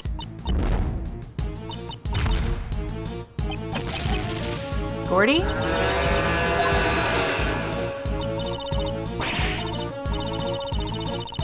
I'm not admitting shit. No, this is not Mozilla. This is the eye of a different monster. Please have a look at this brochure. It's a flyer for the Big Berry Circus. Ah, this is... Precisely, there's a rather large balloon with the head of a lion pictured here. This balloon is the true identity of the giant monster. In addition, the sound Miss Swift recorded, which she believes to be Mozilla spilling flames. Mr. Prosecutor, don't tell me you're going to say something that'll shatter my dreams of school. Hot air balloons fly by using heaters to heat the air, right? Precisely, Detective. The mastermind used this monster of his to bring Kay to the rooftop of the Grand Tower without using the elevator. Wouldn't that mean that the mastermind is someone connected to the circus? He's a member of the circus, not at least friend in Dane Gustavia's son. Who'd have thunk it? An apprentice beast tamer. He's no amateur. Dude, no! No! For the beast he has tamed is none other than this entire case. No! Simon Keyes, he's the mastermind behind this whole incident.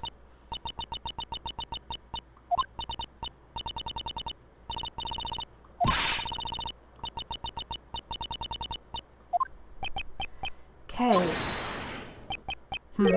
What is it? Hey you, stop! What do you think you're doing? James, no way, no way, no way, no way! The boy with the horns is rather perceptive. Good boy. The good prosecutor has done a remarkable job. Now that I have heard that, I have no further business here. What? Wait, Dogen! Shit!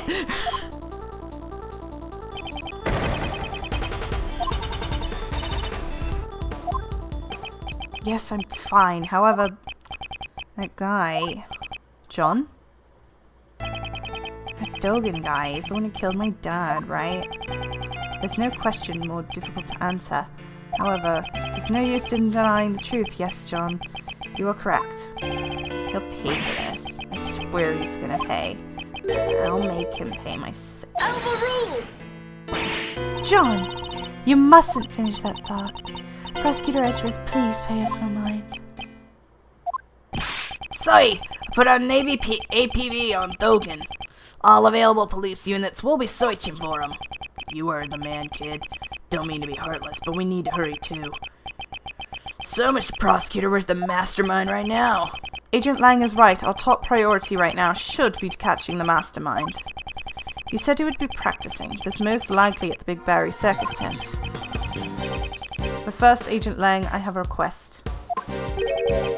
Request? What is it?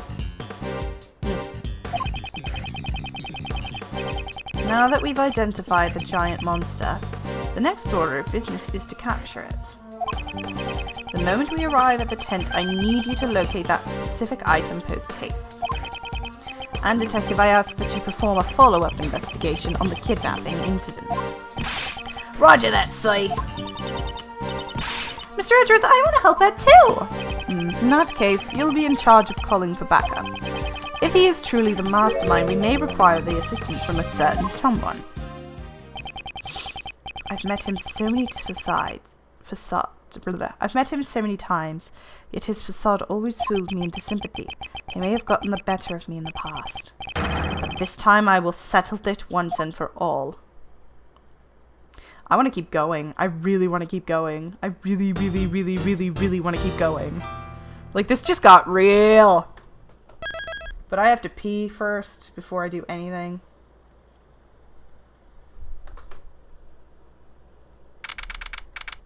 Shut up.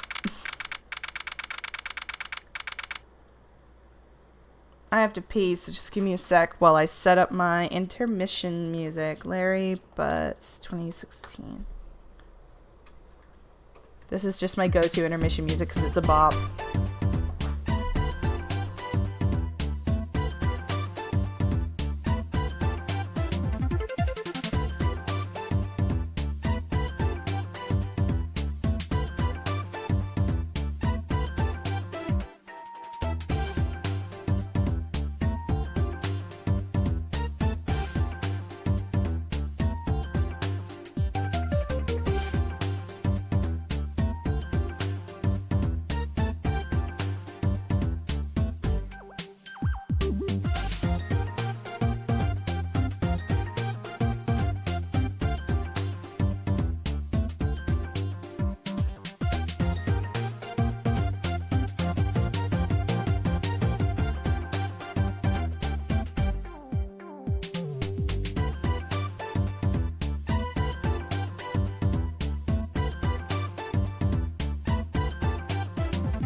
I'm back now.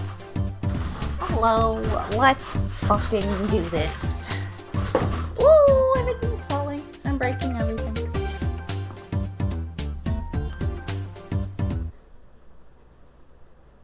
Mean. Bloop.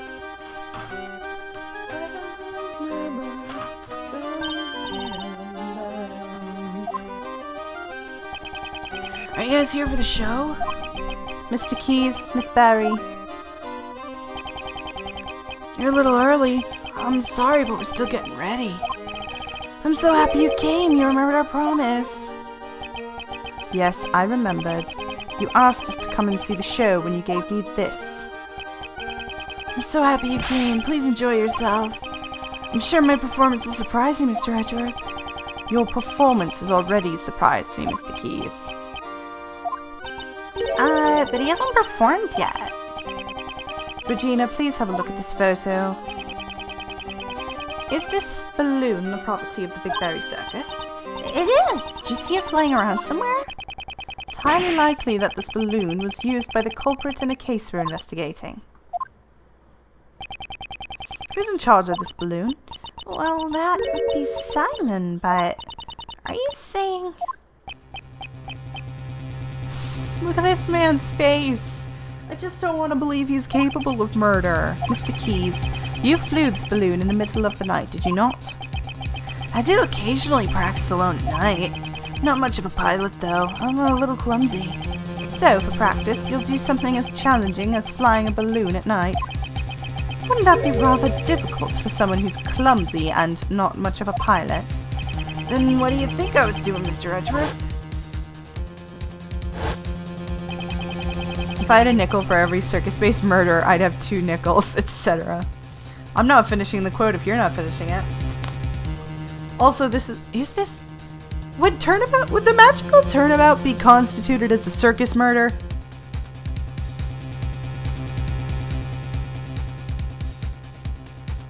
Which isn't a lot. Thank you, James, which isn't a lot, but it is weird that it happened twice.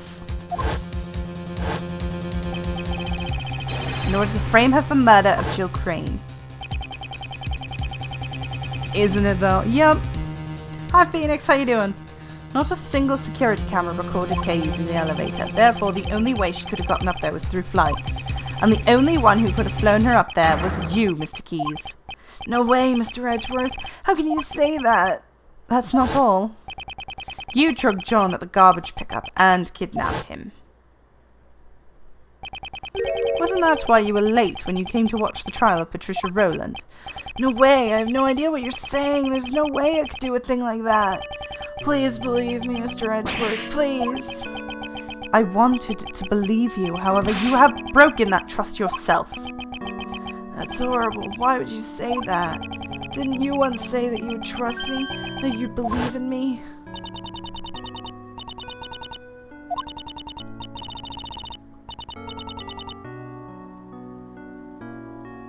You have no idea how hard it was to keep mum about this part. I'm glad you did, thank you. We have sufficient information about your past. I doubt you have motive to kill Knightley. Rather, you are probably the most affected by his death. And I doubt someone as timid as you could have worked up the courage to murder someone. That's really funny in retrospect. Alright, I'll get you out of here. We'll believe in you. I'm so sad. Those words were all lies. It wasn't a lie. We really did trust you. Kay, even you said we were birds of a feather, and yet I'm hurt, Kay. You've hurt me deeply. Oh. Hey, Mr. Edgeworth, maybe Simon isn't a bad guy after all. Objection! I see. So that's how you operate. I understand now all too well. No matter who you face, you find an emotional weakness and exploit it. You guide each person towards the outcome you desire, without them even noticing it. That is how you were able to mastermind the entire case. I may have fallen for your tricks before, but not this time. Simon Keys, I indict you. So it's come to this after all. You were always so full of confidence, Mr. Edgeworth, but I rather like that. Because now, I can rip that confidence to shreds.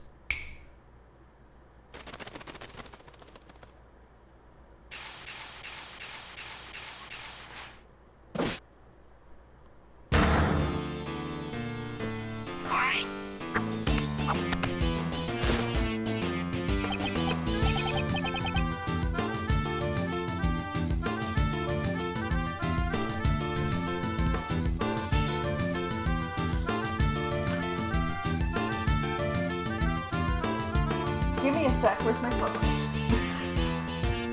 There it is. I have to add this theme to my Spotify, like, now. That is one strong chipmunk. Yep. Also, straight up, using a fluffy cat as an armrest sounds like the most comfy armrest. That cat looks like a bean. That cat is a bean. He's a Tumblr Don't ever say that about a clown ever again.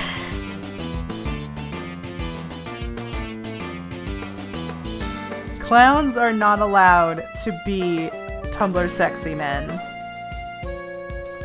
This game was made by Capcom, right? Yeah.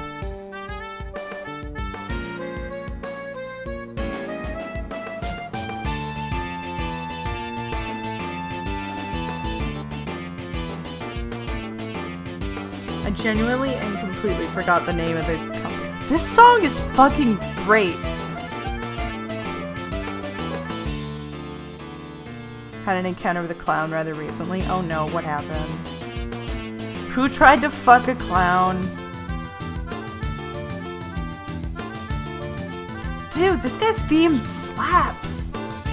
Right, give me a sec. I have to find this theme before I continue. This is important to me.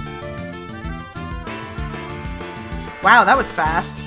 Literally the first song I clicked on. Ba-da-ba-ba-ba-ba, ba-da-ba-ba, ba-ba-ba-ba. Ba-ba-ba-ba, ba-da-ba-ba-ba-ba. Dude, this theme slaps!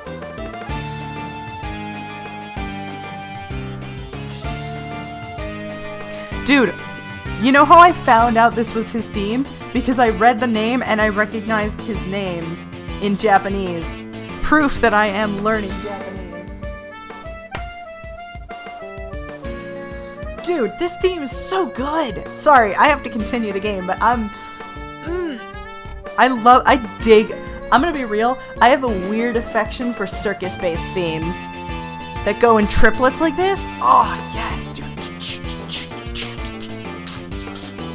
Ba, ba, ba, ba.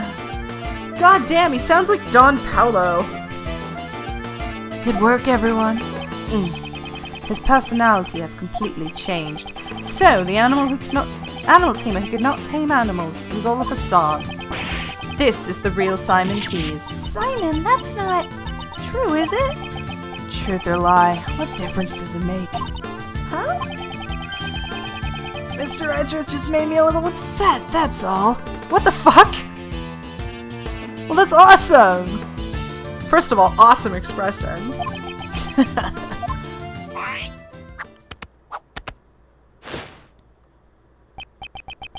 You'll take responsibility for upsetting me, right? It's true. I practiced with the balloon 2 nights ago. That photo must have been taken when the balloon and I passed near the building.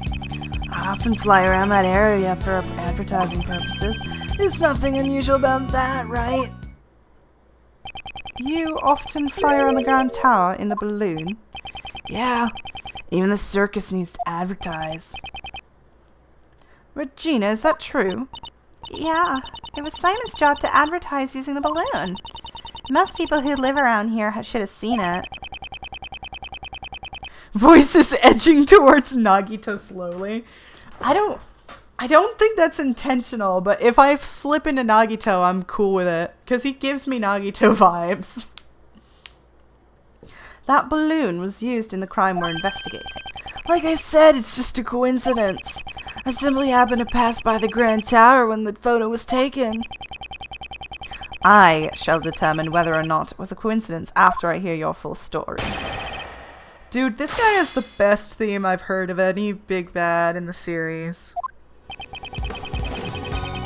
I've practiced with the balloon 2 nights ago. That photo must have been taken when the balloon and I passed near the building. I often fly around the area to advertise.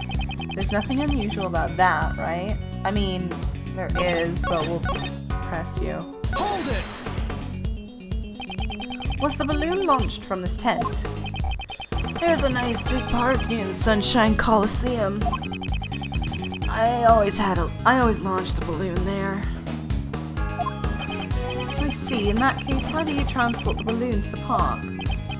Well, it's too heavy to carry by hand. It weighs several hundred pounds. And yet it can fly in the sky. Amazing, isn't it? I asked you how you transported it. Now answer the question. Oh, I can't even make small talk. You're mean, Mr. Edgeworth. I use the truck. The balloon is loaded on the back of a truck. A truck? Yeah, the last time I took the truck and the balloon was 2 days ago. I can't overlook that testimony.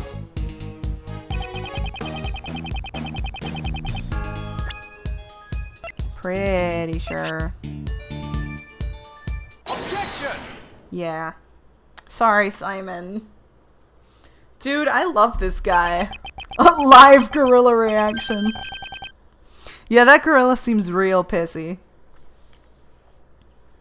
The truck you put in the balloon. The truck you put the balloon into, was it blue by any chance? Blue, so what if it is? Today we saw a blue truck carrying a large basket. If that truck just so happened to be yours, then your claim that you last used it 2 days ago becomes a lie.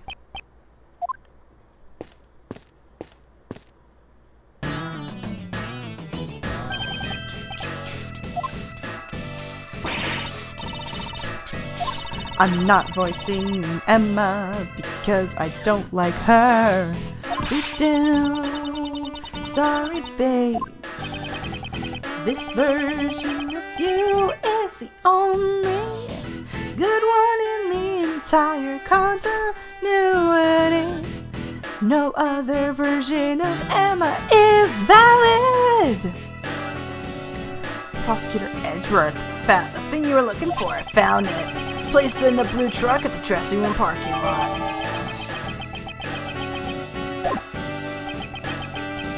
A blue truck, as I suspected. That truck is without a doubt the one I saw today. Objection!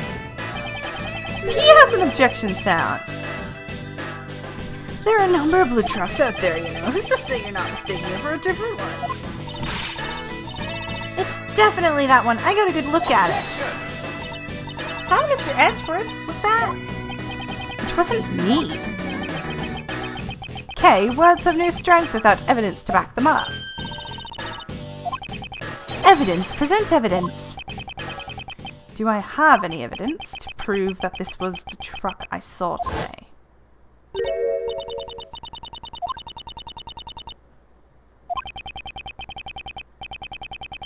To the touch. It would have been parked there for some time.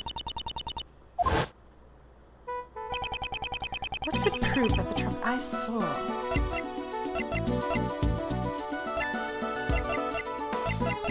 None of the three! It's none of these three! I mean, I know what they mean is dusting it for John.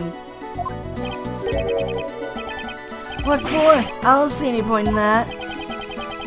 A certain person's fingerprints should be left on this truck, and these fingerprints will prove that this truck was parked in front of the Grand Tower today.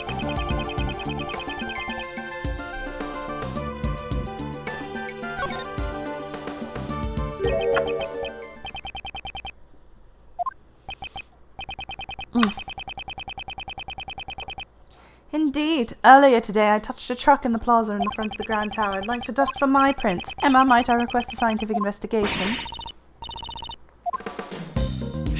God damn it! I thought we weren't gonna do this again!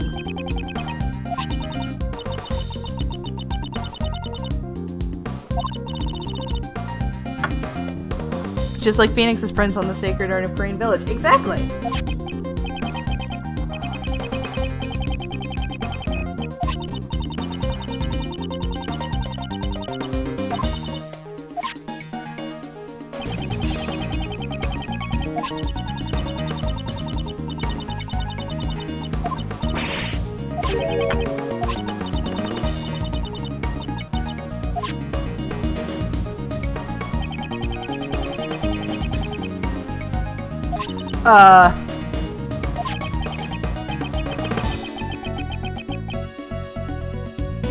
It'd be hilarious if we still had to blow into the mic for this. I'm pretty sure I do! Which is, bad, because I don't think I can.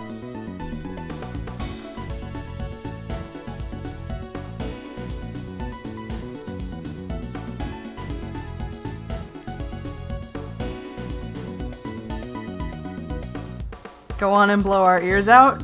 You're asking for it. And no, that didn't work. Okay, hang on. Shit. Ow! Hey, Josh asked for it.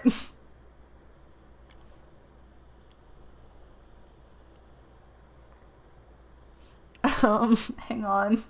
Microphone settings. Use physical microphone. Yes. It still won't work. Oh, there we go. Oh, it just wants me to straight up talk? That's disappointing. Let me fucking... Why won't it work all of a sudden? It was working? Oh.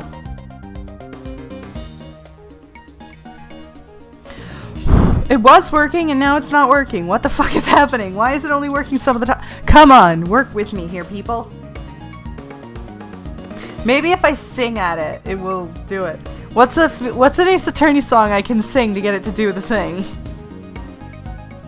There's an old saying that the phoenix will rise up from the flame. There we go. Nice clean. That took a solid minute. Let's run the fingerprint against mine post haste. Alright, just leave it to me. Yeah, so was I. I was worried I wasn't going to be able to finish the game. Alright, hang on. Before I forget, let me just turn that off.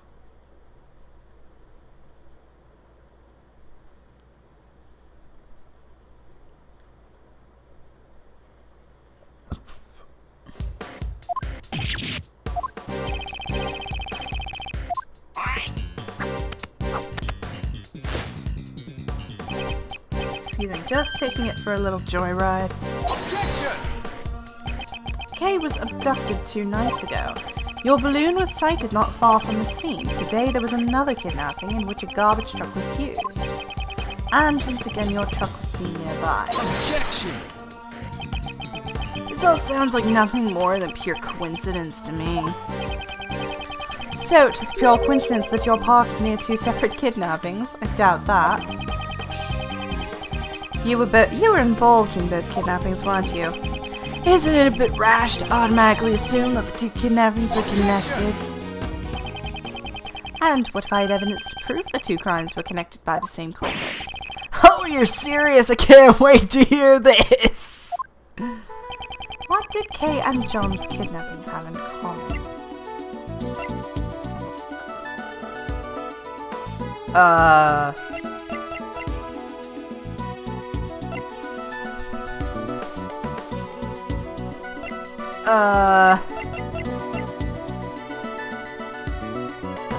Shit.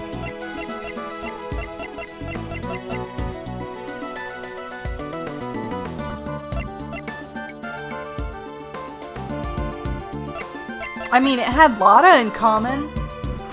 Lotta was there.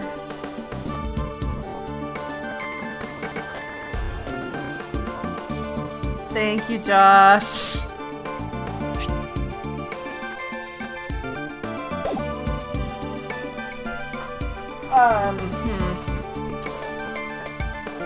What did John and Kay's kidnapping have in common?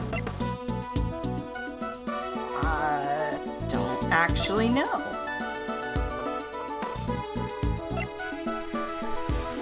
Shit. I have a guess again. I'll let you know if I want to hear it.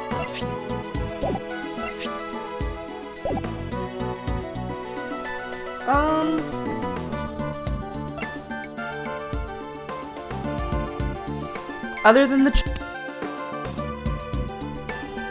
the only other thing I can think of is the fact that Lotta was present for both of them.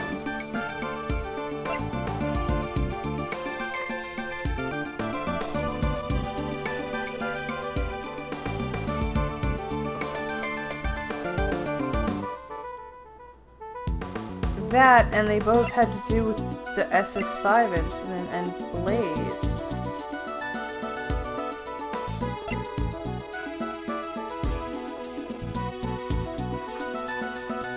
Yeah, it all had to do with the Blaze, but I don't have that. I don't have a way to point out that Blaze was a common part in both of these, or do I?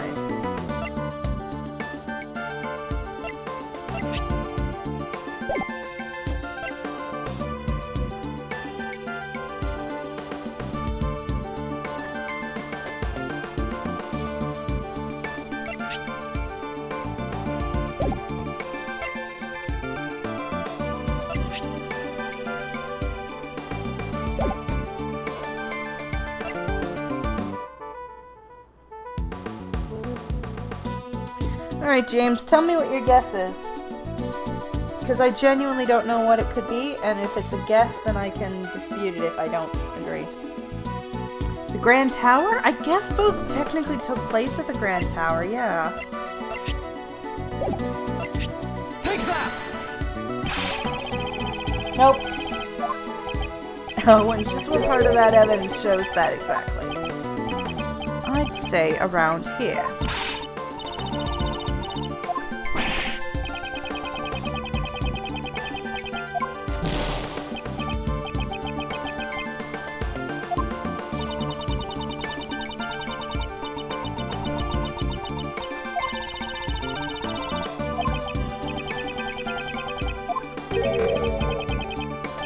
It's fine. I wasn't gonna get it right on the first try anyways. What did the kidnaps have in common? Oh! Oh, I'm stupid! Or am I stupid?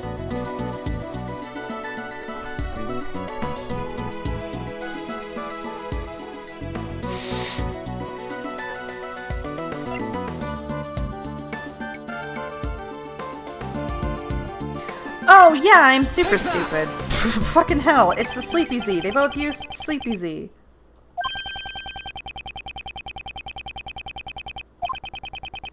Contents of the bottle were a match with the drug used in Objection! So that's all you got, huh? Yeah, let's get my hopes up. So the same sleeping drug was used, so what? Thing that connects the two incidents? Surely you must realize yourself. Doesn't prove a thing.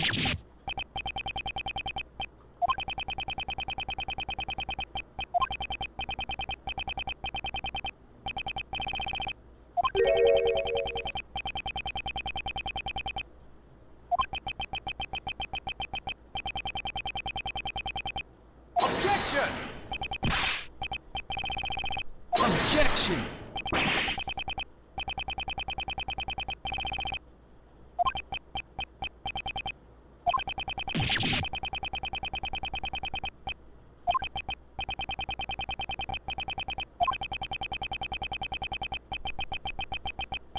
Objection! Hey! Took about time. Now, you two, no need to get so heated. And Simon, you're looking good in that clan makeup. Hey, what's your deal? Don't just butt in like that. Respect your elders, bitch. Uncle Ray's not so good in a stiff environment. I mean, why so serious, right? Are you the Joker? His objection is way deeper. Yeah, me too. I don't agree with his objection voice. It's the only one I don't agree with out of all the fan-made objection sounds. Hey, Kai, how about a little trick? What? Little thief?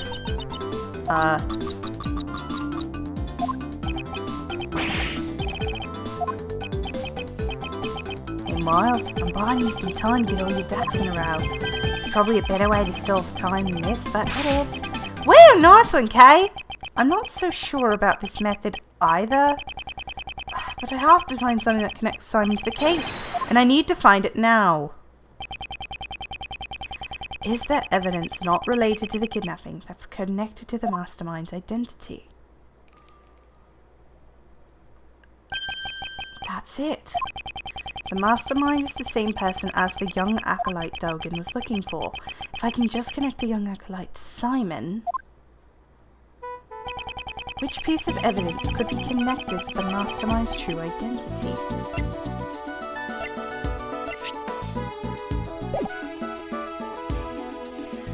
The only thing that comes to my head is the child's drawing.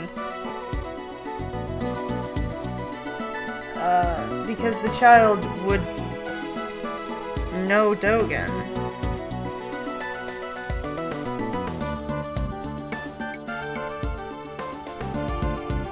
Take that!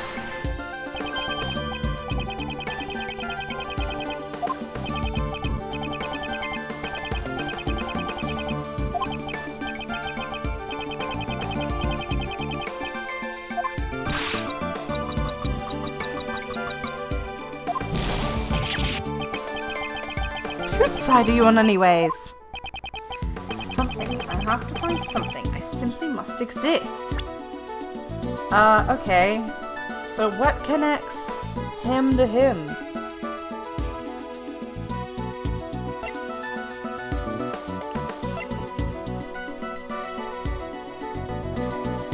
What would connect? I like representing the certain trait. Yeah, same. What would connect Dogen's little acolyte to Simon? I mean, there's Knightley. If we acted under the assumption that Knightley was at least connected to the acolyte, then the connection between then the connection between Knightley and Simon being friends since childhood means that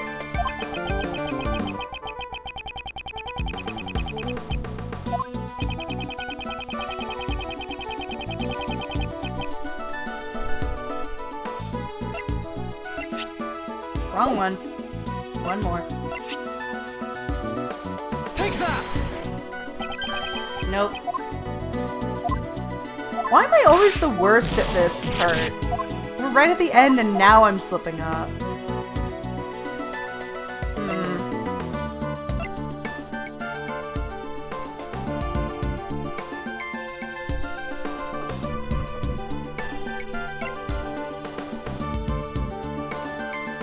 Unless it's talking about the IS-7 incident.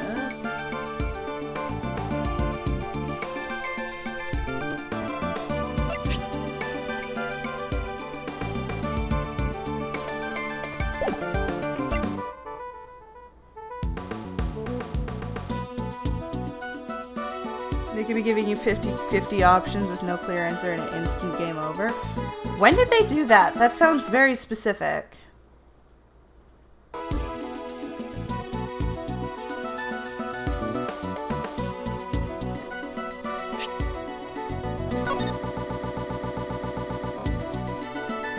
That was special.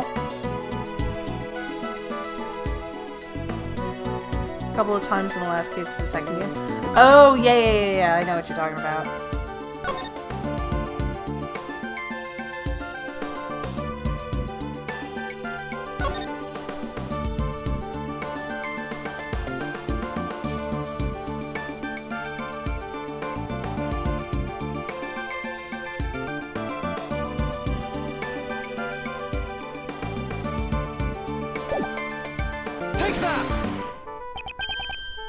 I have no idea what I'm supposed to do. I might actually just look this one up, because I keep fucking up.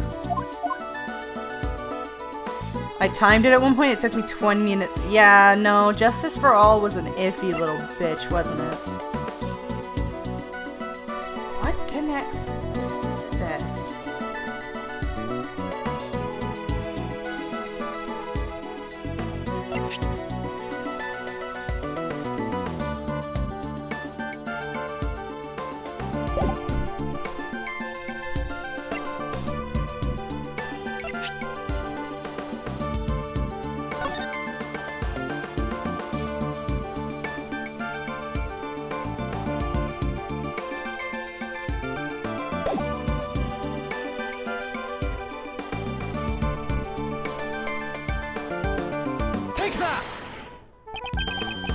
Alright, yeah, I'm looking this one up. This is the first actual lookup of the game. So, what's this one called? The Grand Turnabout?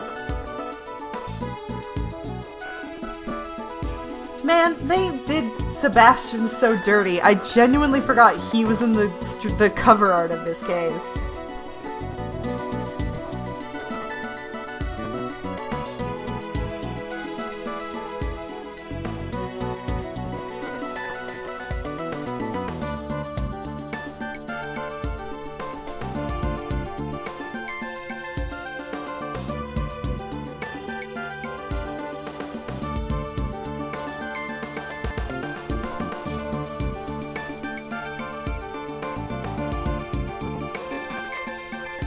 Where the fuck is it? This case is too fucking long.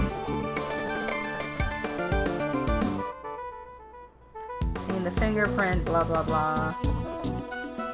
Sleeping drugs. I did the correspondence chest. Oh no, I didn't. That's stupid. That should have counted with Knightley's stuff. Whatever.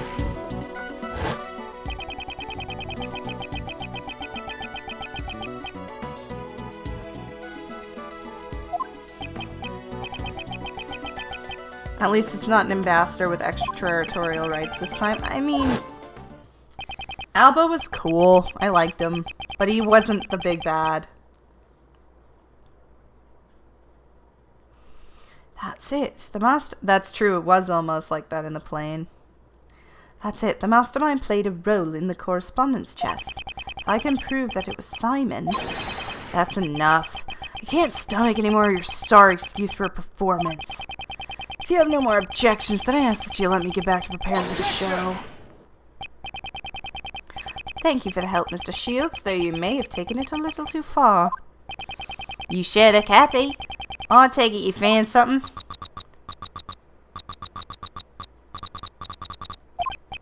Okay, you can stop now. I'll be right back. Okay. Now then, Mr. Keys, do you happen to like chess? That was rather out of the blue, but since you asked, I can't say that I dislike chess. The mastermind played correspondence chess with certain Dogan. If I recall, it was Knightley who was playing chess with Dogan, wasn't it? Are you saying that he was the mastermind? There was no way Knightley could have been the mastermind. The reason being, the mastermind had continued to work behind the scenes even after Knightley's death. That being the case, who could have written this letter? I believe someone acted as the middleman between Dogan and Knightley. So you're saying I'm a middleman? And just why would I have to go through all the trouble like that? Most likely to make it appear as if there was a connection between Knightley and Dogan. And as a result, Knightley was killed by Patricia Rowland. Objection! What are you saying? There's no way I could manipulate the person that far. Look at me, it takes all I have just to get the animals to perform tricks. If only just to scrap the letters he exchanged with Knightley still remained. It'd be decisive evidence. I'd like to investigate your route. There could be decisive... Objection! If it's the letters you're looking for, you won't find anything in there. What? I'm the type of guy who throws his letters away as soon as he's done reading them. There's the point in living in the past.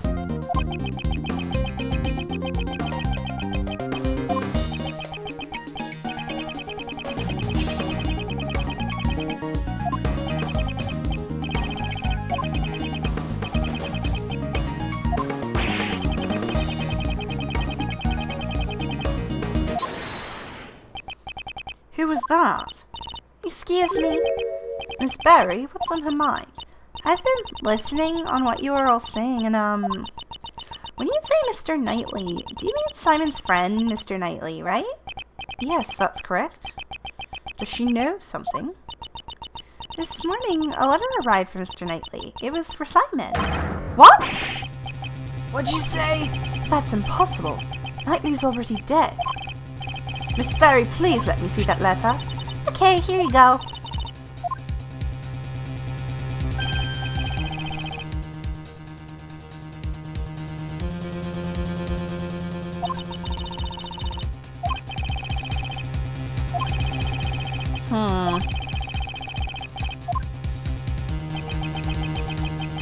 Postmark says March 26th, the day before Knightley's death. Seems the letter arrived late. Since the circus moves around so much, a lot of mail people send us arrive late. Now why was this letter addressed to you? This is proof that you were the middleman between Dogen and Knightley. Normally, you would transcribe the letter into Braille before sending it to Dogen, and in doing so you created a connection between him and Knightley.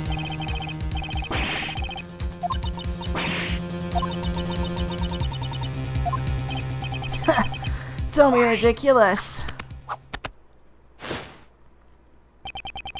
I stopped thinking of him as a friend 18 years ago. 18 years ago? That would have been the day of the IS-7 incident. Thanks to Knightley, I nearly died that day in the snowstorm. While I was on my way to the contest venue, where my father was waiting. Knightley suddenly appeared. He held me down, tied at my hands and feet. With tears streaming down his face, he kept apologizing. My dad's too scary. I can't disobey him. Please forgive me. I'm sorry.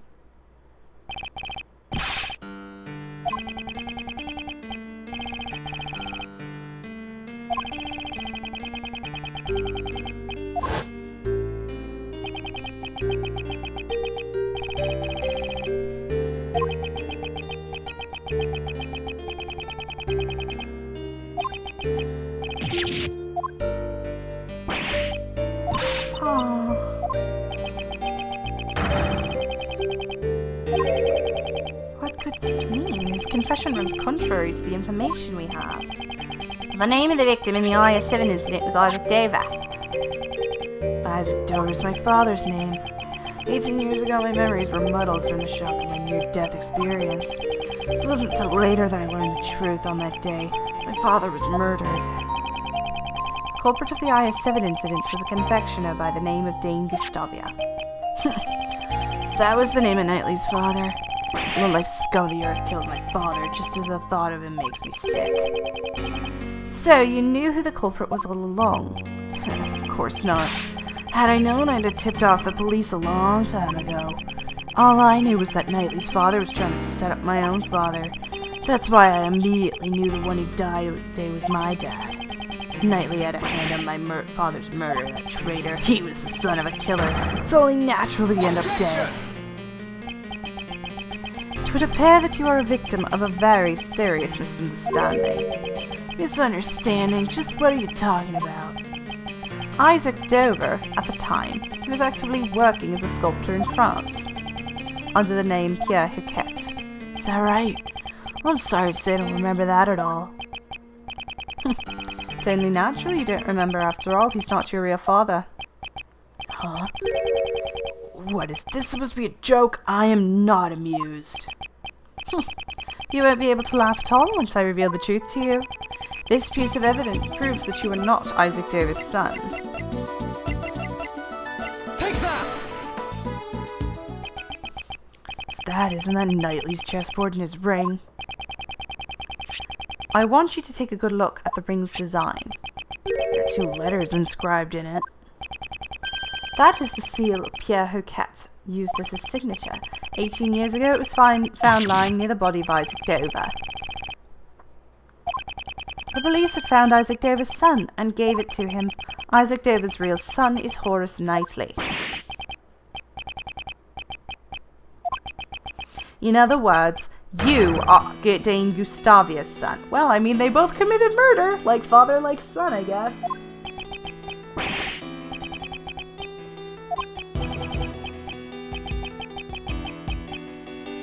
Oh no, I actually feel really bad for this guy.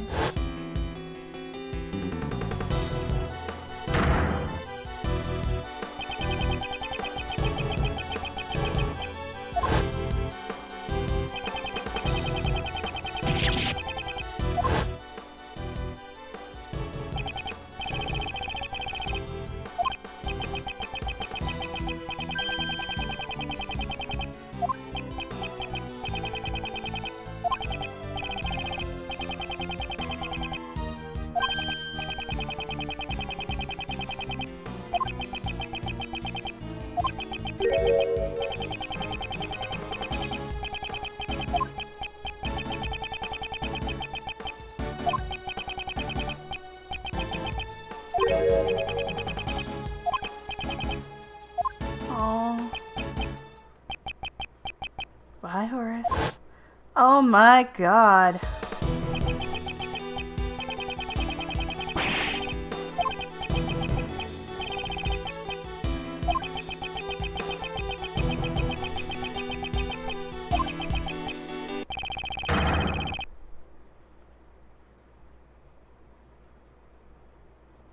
Oh, Jesus Christ. Oh, Jesus. Oh, Jesus. Simon.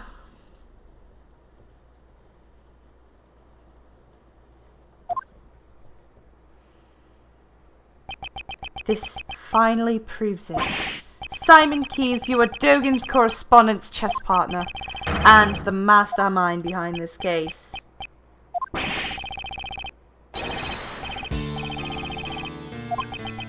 Finally showing his true colors.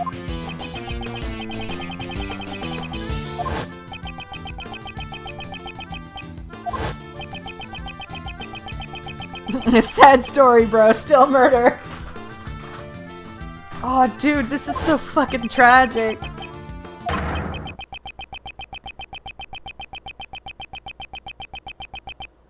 Oh, shit.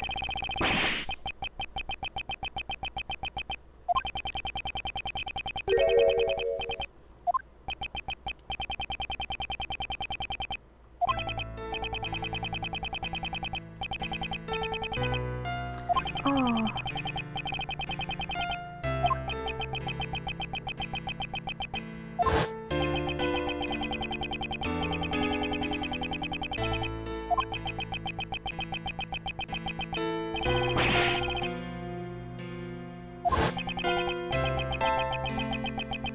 Oh, Jesus.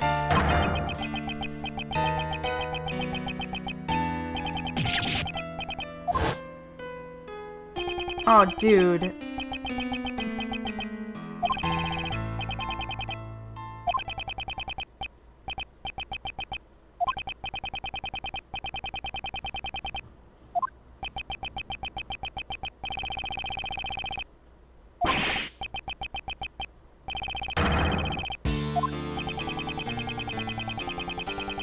Talk about utter despair, right? Not Nagito. And I suppose you never thought to seek help from the police? No, in a way. Aww, I actually feel super bad for him.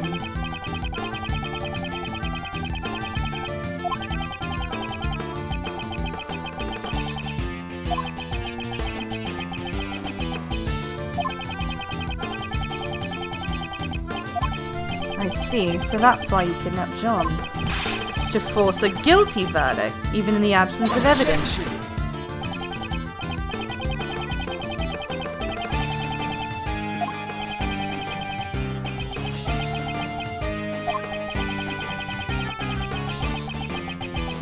That's so funny. Objection!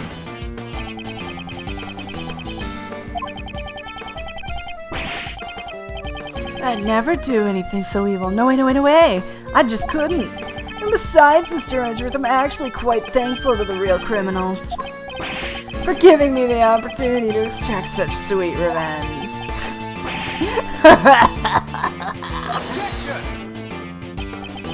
So, you admit it. Your motive was revenge. Yeah, I admit it. So what? Sure, I held a grudge against those creeps, but it's not like I'm the one who actually killed them, you know. Truth be told, all I did was send some letters. I let Jill in on Blaze's secret, and I let Blaze in on Jill's secrets, and then the two simply ended up trying to kill each other.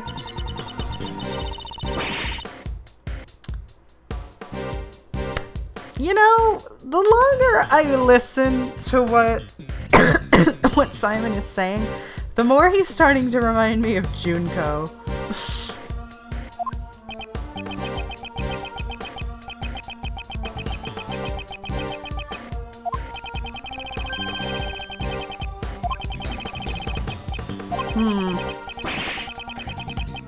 Objection! I thought she didn't have any backstory. She doesn't, but I'm more talking about the fact that he's a master manipulator.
Oh, buddy.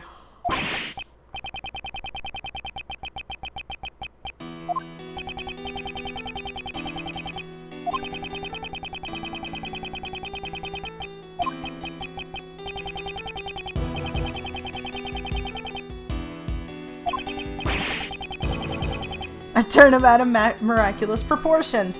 They should have named this case that. Because holy fuck, this case is long.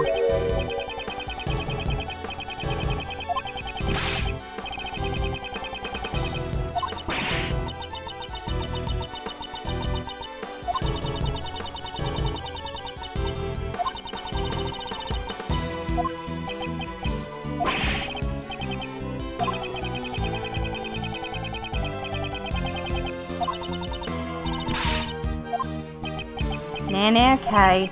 The person he's talking about isn't Miles, but rather Simon himself. Clearly, he's not able to trust others. The desire to save someone in other than himself is something he can't even comprehend. Oh, jeez.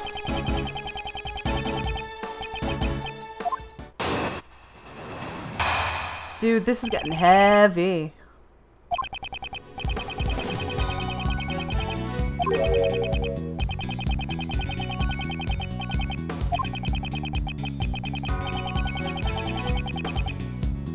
If I had said the word kill even once, I guess it would be considered investigation.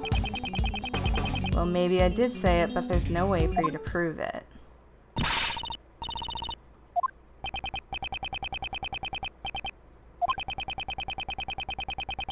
The only thing I admitted to was sending the letters. Besides, those letters contain no threats or coercions. I simply conveyed information. Information that each recipient would find beneficial. You crafty... Can't we do something about it? What was he said? Integrating murder? Investigating murder is when a person instigating murder is when someone directs someone else to commit murder. The person who directed the murder can be charged as if he committed the crime himself. I can appreciate the character and his method manipulating everyone into getting revenge, but I appreciate how athletic those chipmunks are jumping in his hands. You make it sound so easy. To be honest, it kind of pisses me off a little. You're all trying to frame an innocent person for bro. Knuckle back!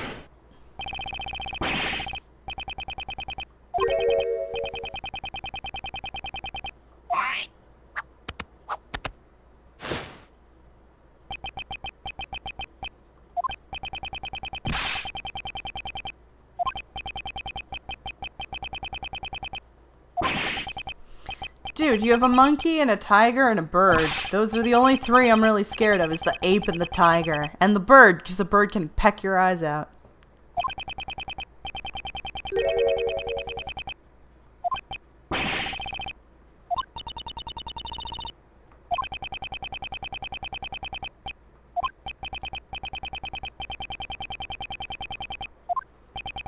If you continue to bore me with this drivel, I'll end the show right here. I'd like you to keep that in mind before you make any baseless accusations. Isn't there some way I can charge him with his crimes? Shit!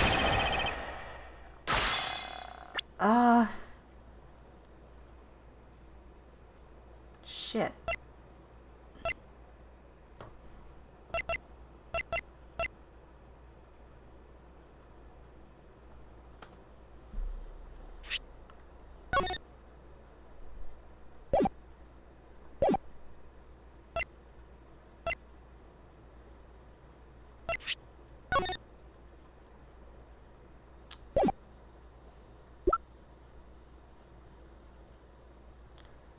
Child 12 years ago. 12 years ago. Belonged by someone other than Cameron. Blah, blah, blah, blah, blah. I just want to go through everything before I do anything. Because I'm actually very nervous.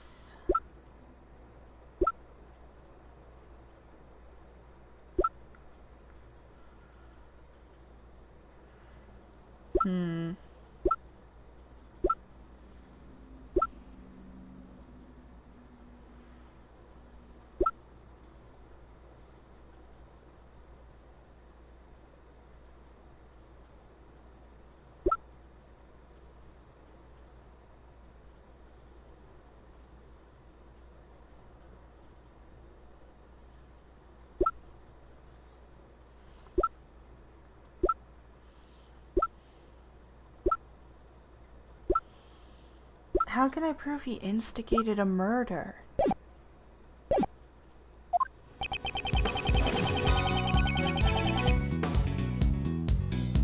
Okay, so I'm gonna save state here because I actually want to test something.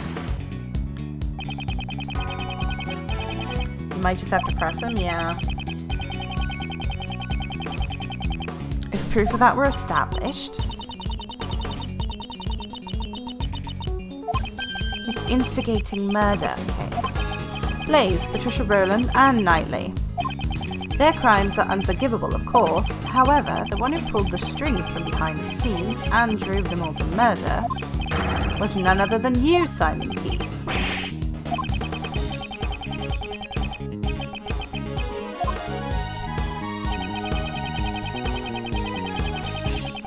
Hold it! There's not a single word.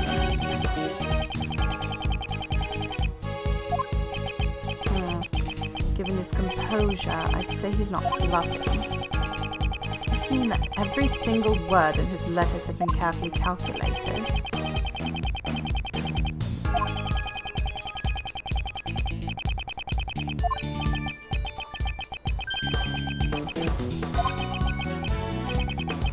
Huh.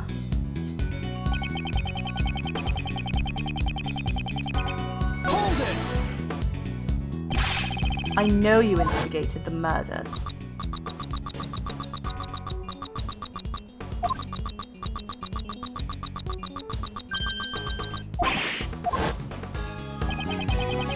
Objection! Well, you know, the funny thing is, there's absolutely nothing if you have no proof. I mean, there's no way I'd ever say something like that. No way. So that's certainly true, which is absolutely nothing if I can't prove it. Is there some evidence that could prove that what he said over the phone? Oh my god! Oh my god! A recording of what was intercepted from the bug that was planted on K! Nicole! Oh my gosh! Objection! Nicole! 'Tis my firm conviction that you instigated the murders. After all, you told me so yourself.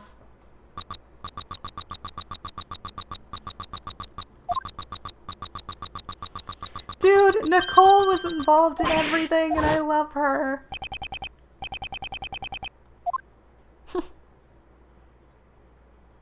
You may think you can deceive us as much as you want. But unfortunately for you, you used a bug to eavesdrop on your conversations. But there was someone else wiretapped that bug of yours to record the whole thing. It was recorded?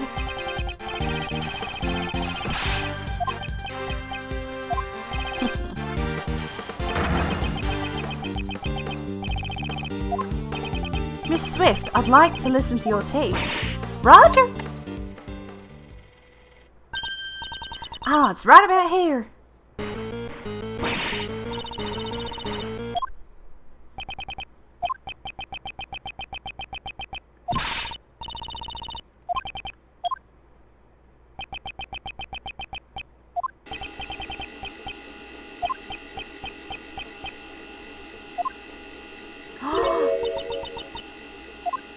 What's wrong? Well, there ain't nothing but recording past this point. There's no way he was able to do that.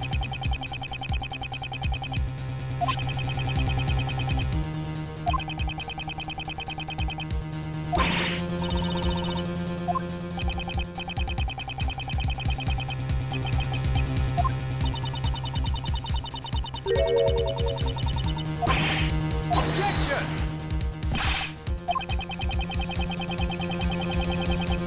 Objection!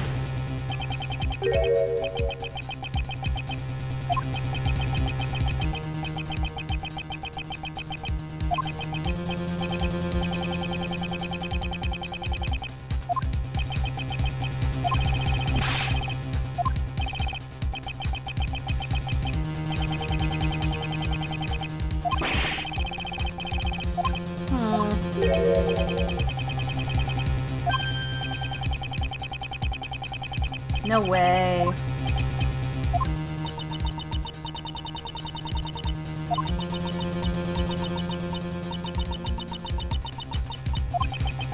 Miss Swift.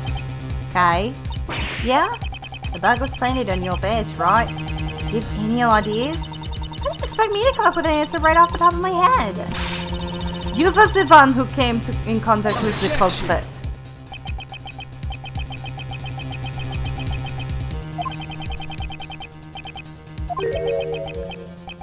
He seems a bit eager to change the topic of the conversation.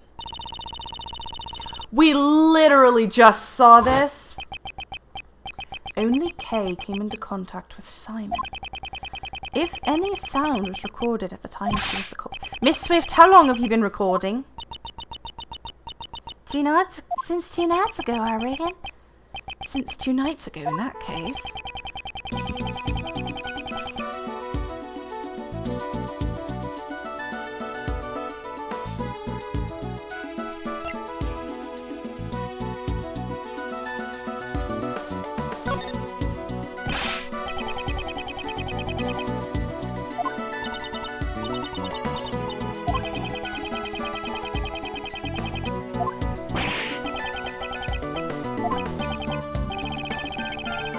Shit.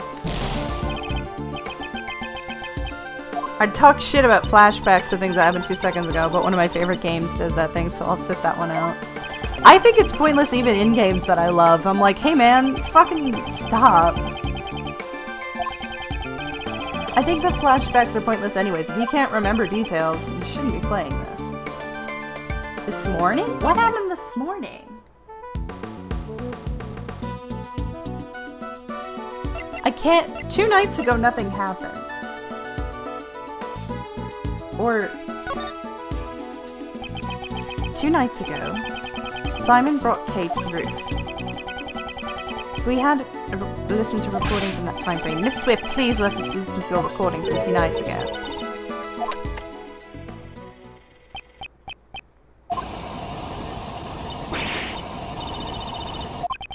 That's right. At the time, Simon was carrying Kay in a hot air balloon. However, ergo he was near Kay. Isn't there anything recorded?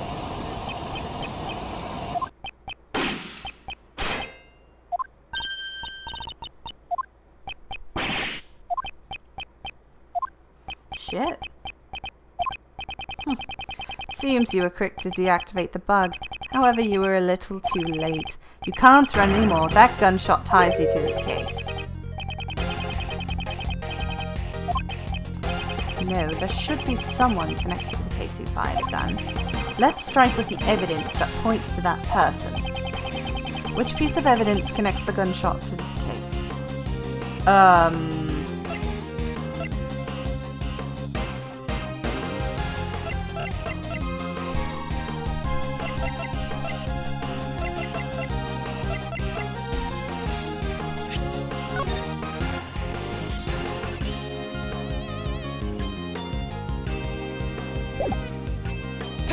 I forgot. I genuinely forgot. It's written right here in the body double's report. Gunpowder residue was detected on his right hand. Where was Kay at the time this gunshot was recorded? That's right, she was being carried up to the roof in the grand tower of your balloon. As it turns out, there were a few more people in that very rooftop at the time.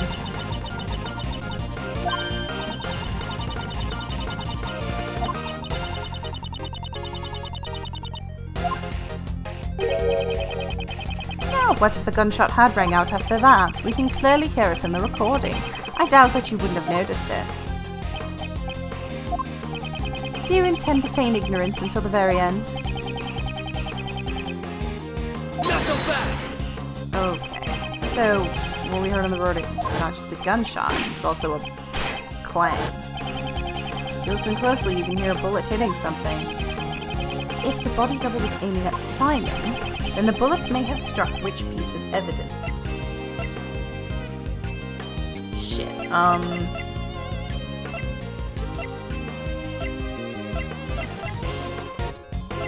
what metal thing did he have on him? Fucking... I have to pee really badly again, so my brain is like...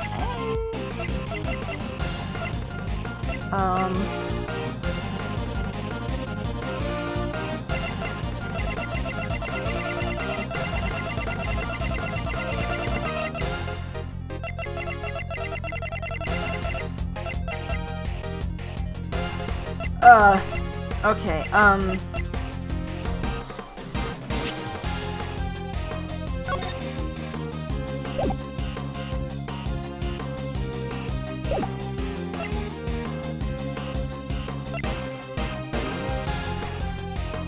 the only metal thing he should have had on him was the bug, but that thing's too small.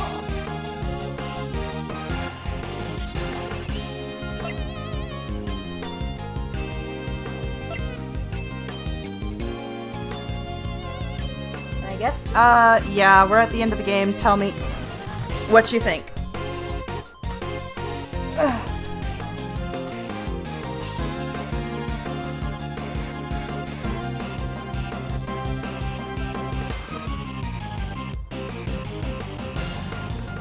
Also, this music is some intense-ass music.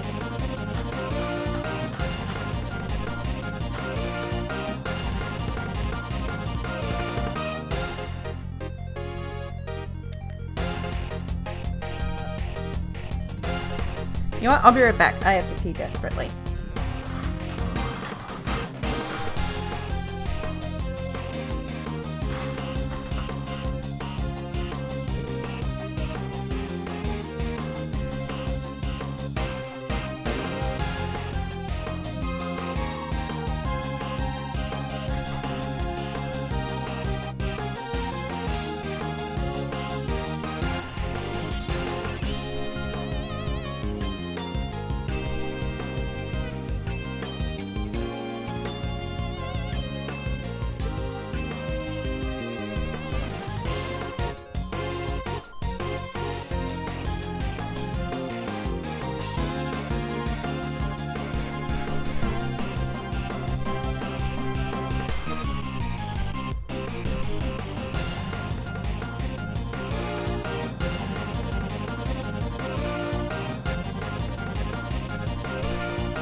sort of agree on the balloon.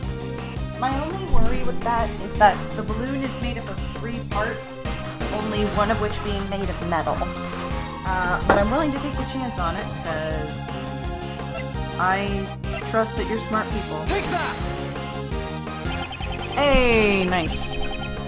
The body double likely fired the gun at the balloon. If we assume that the bullet hit something, it would have been the balloon's basket.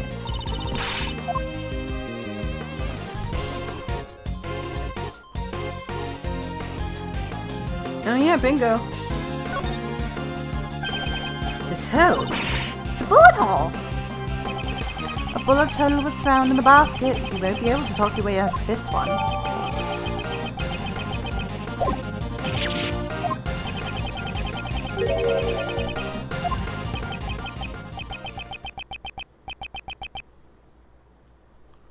Did I have the basket on me the whole time? No.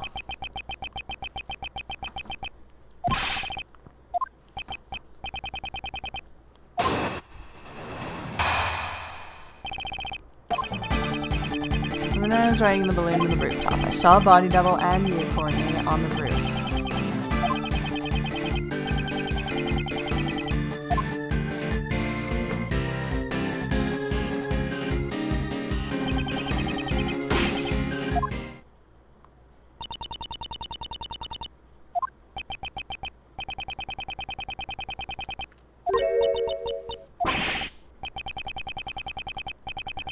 Oh shit!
Huh.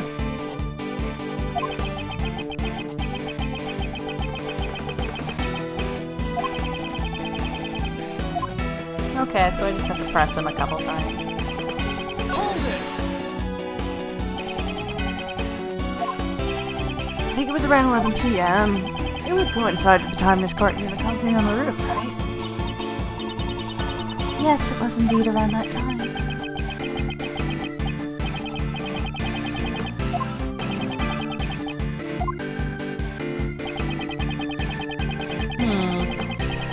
Hold it!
Poor woman. Objection! Fuck off.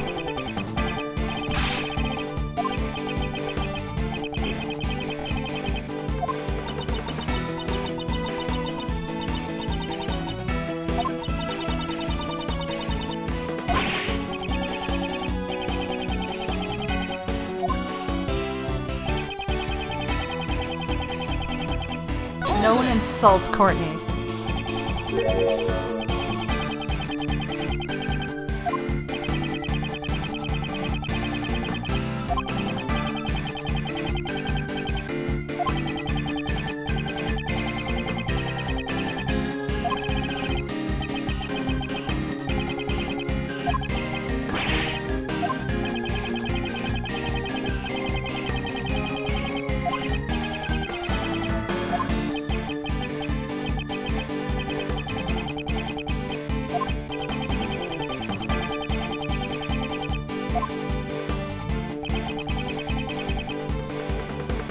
Hold it!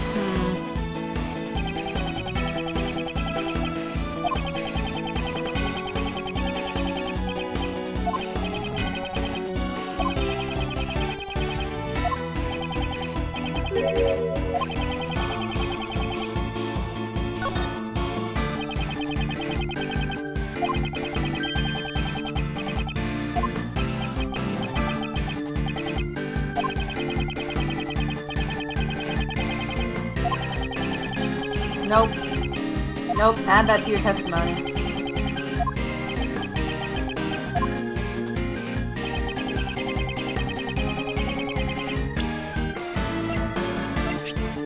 Nope.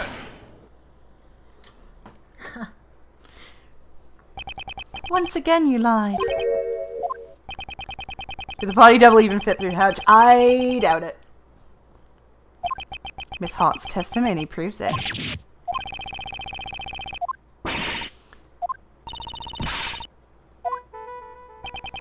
Two nights ago, that lady was skulking the 51st floor. Given that, how do you leave the body double? Indeed, that's what we must now prove. If he did not use the elevator on the 51st floor to leave the roof, then only one route remains. He was on the fucking thing.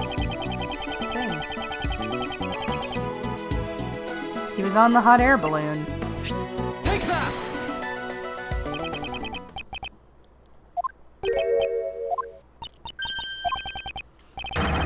Objection!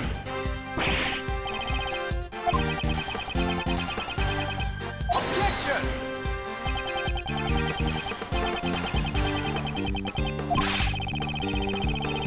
Objection!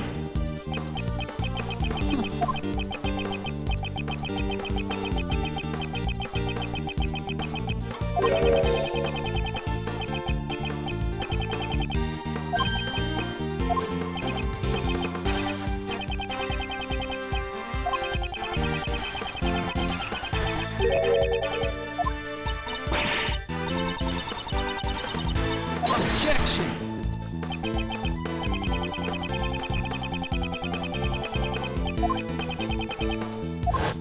Oh yeah.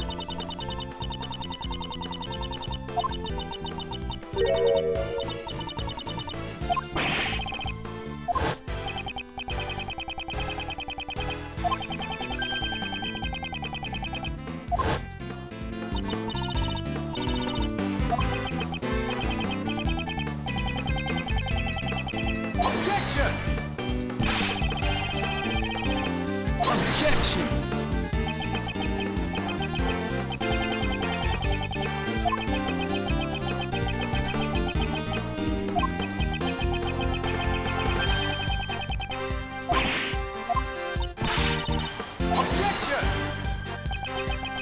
Good grief, you guys still haven't noticed?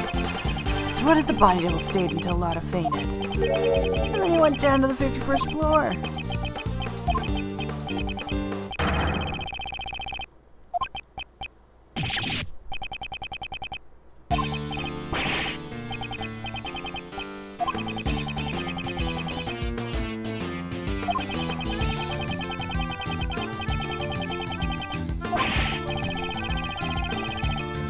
Objection!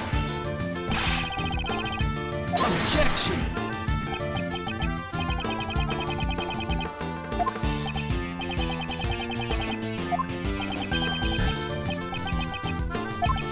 What?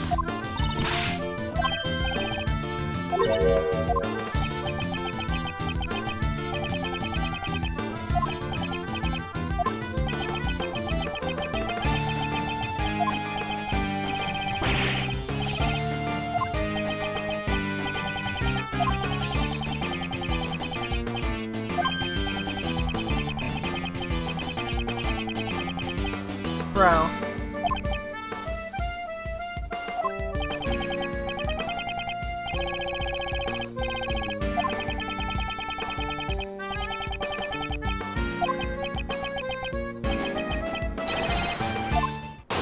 Yeah, I have multiple rebuttals, dude.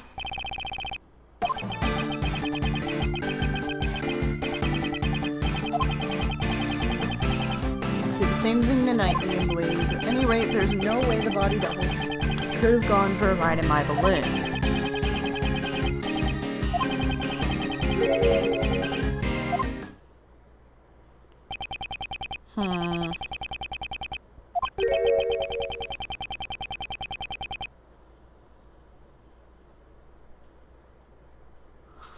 Wait. The truth is that I provided them with, gave them a big motive for murder. Simon?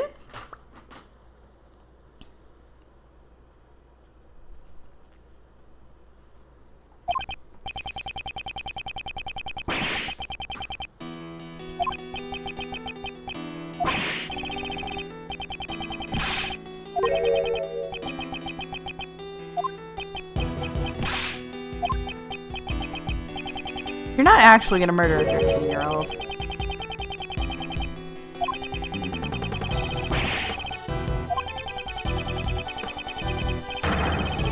Overruled! Objection!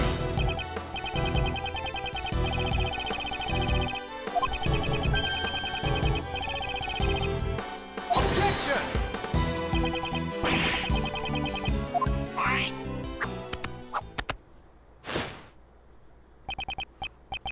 Really? I figured you'd try to stop me, Mr. Richard. You don't have any evidence, do you? Which means there's no chance for you to win, right? And if you're still planning to stop me, you should be prepared to take on this risk. Shit!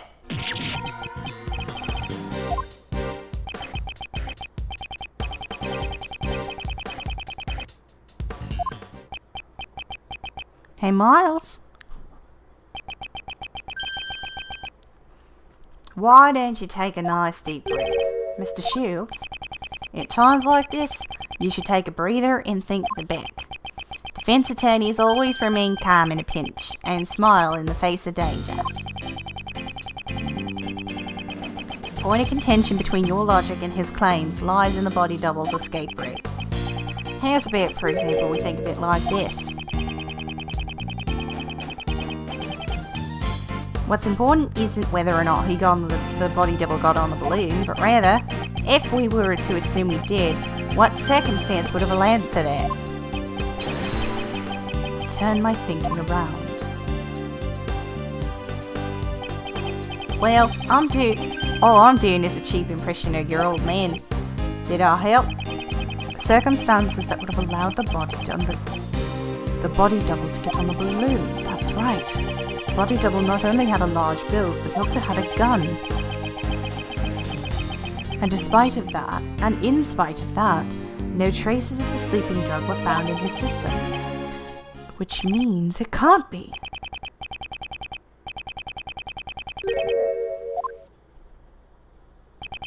Ugh, this is bad. I must break his testimony somehow.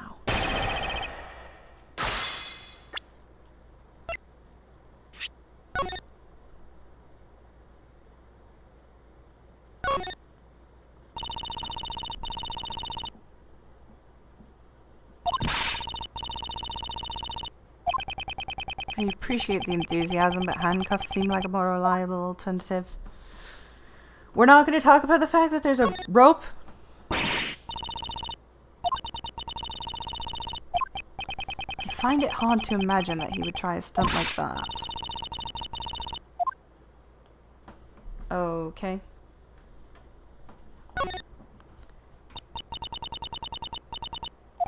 Indeed, you had been drugged, so it would make sense if you don't remember it.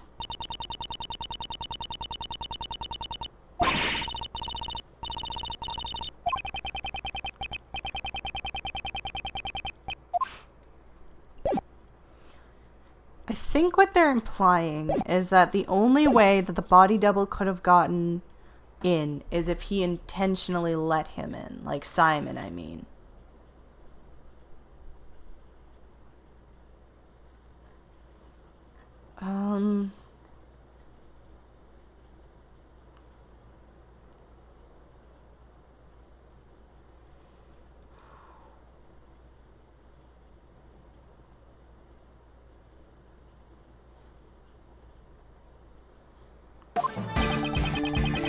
I suggest saving and or looking up the answer. I mean, I can save state, yeah. Hold it! So you manipulated the body and John's your will.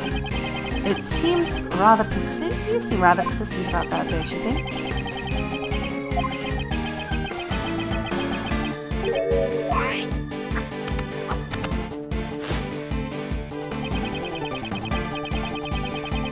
I just tell people the truth in order to get revenge.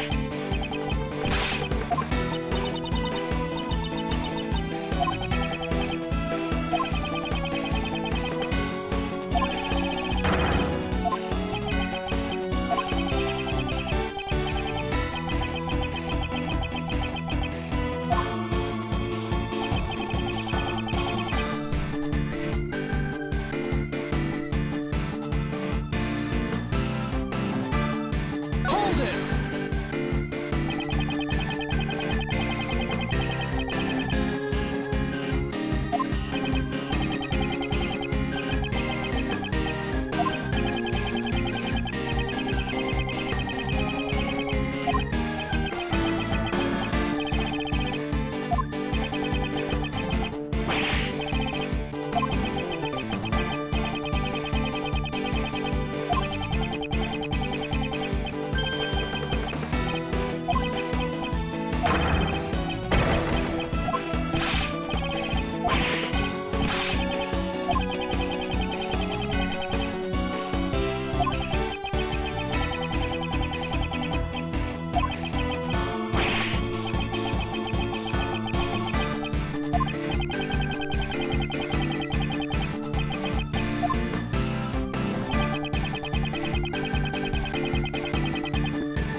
Hold it!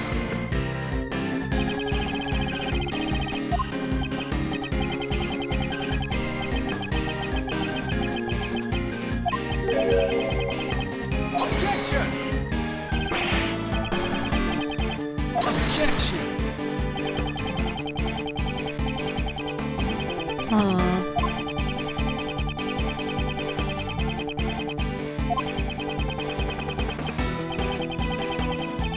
Objection! No, I don't actually. Objection! But he shot at me. There's just no way we could negotiate. Objection!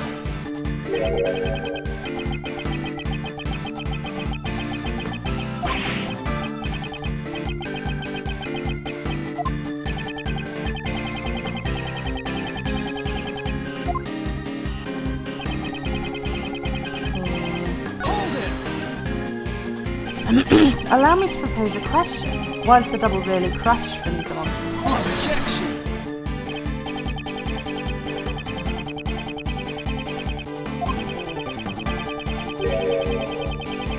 Objection!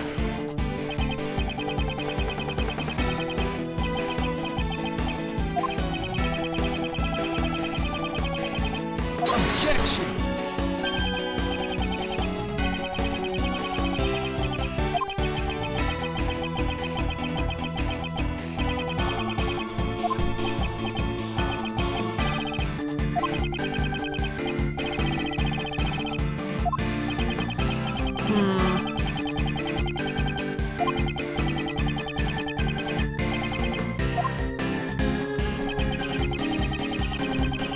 Hold it!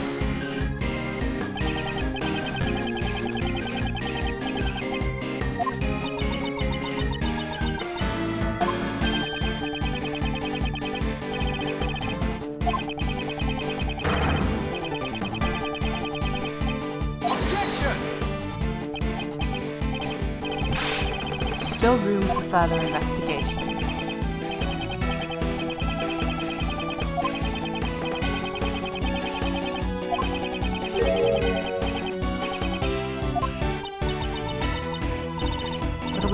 there really no hope left?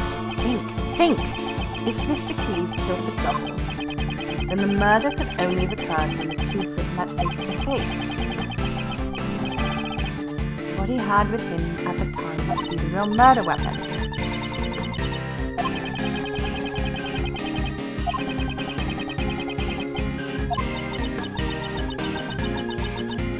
What if he was crushed by the balloon? Simon himself said that the balloon was...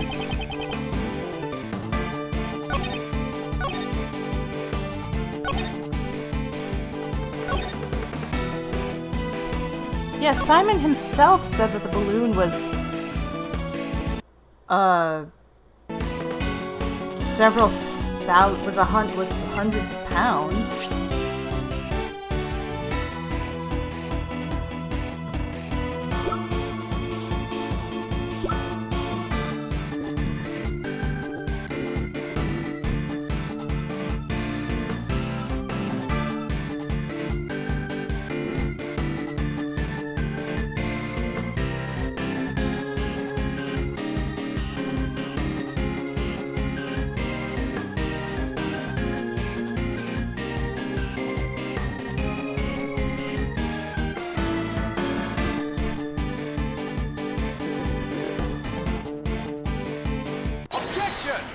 Yeah. Odd entities redeemed water. Thank you. Hydrate, don't dehydrate. Thank you. How you doing? I still don't remember your new name. I will remember it. I swear to God.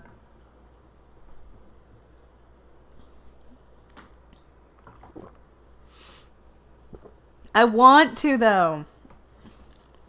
Wasn't it like Malachi? Malachi! Thank you! It is, I think.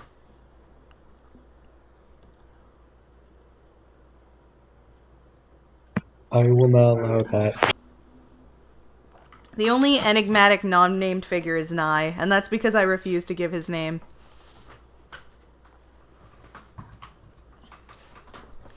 Also, thank you for the Willy Wonka reference, James. How you doing, Malachi? John was not the one who killed the body double. He was crushed by a monster.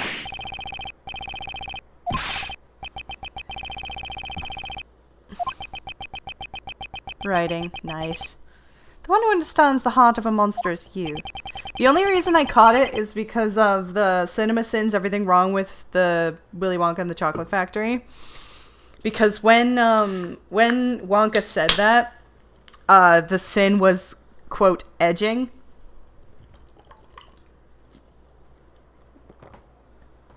Objection!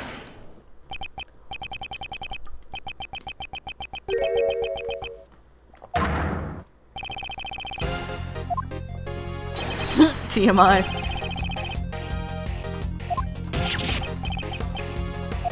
I'd argue it's not enough information. The fuck do they mean? By edging? I think he meant that Wonka gets off on the endangering children. Which I think everyone collectively agrees with. Hush, no you hush! A monster made of cloth that expands when filled with hot air. Suits you quite well, wouldn't you agree? Objection! You've been fixated on the claim that you manipulated John and the body double, probably because it's an impossible fantasy of yours. After all, even an animal tamer cannot tame the dead. The body double had already been murdered while he was on the roof. And the murder weapon was the balloon you were in.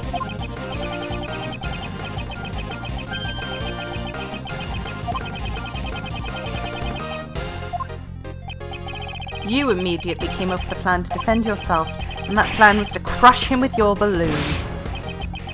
Whether the body double wanted to get on, or that he was carrying a gun, none of that matters. Didn't mean to sound rude there, that's fine, I was being rude right back. Because what you carried in your balloon was the body double's corpse.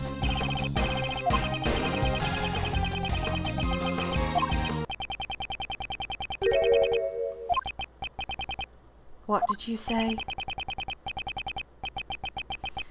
take a good look at the autopsy report. The time of death was around 11 p.m. last night.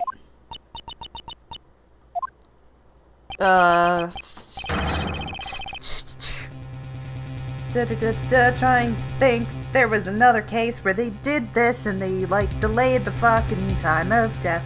How did they do it? I don't remember. It had to do with something.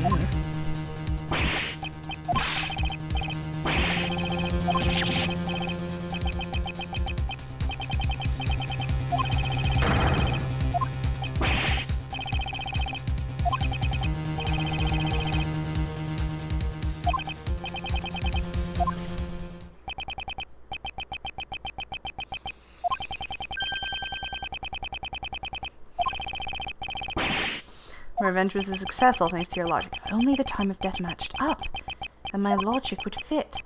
Perhaps he did something to throw off the time of death.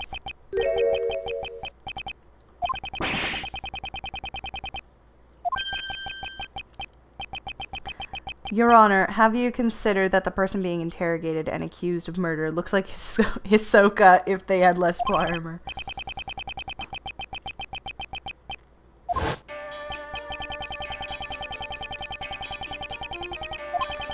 Oh my god, was it literally in this game that they did that?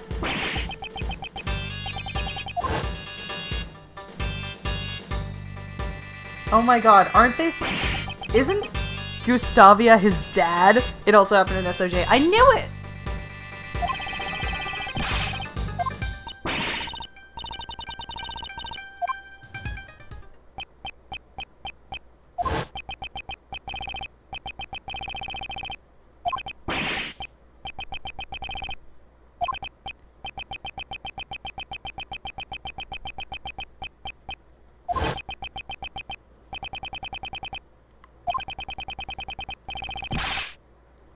That's fair. Objection! Gustavia is a cock. Dane Gustavia is a cunt. If he had actually loved his son...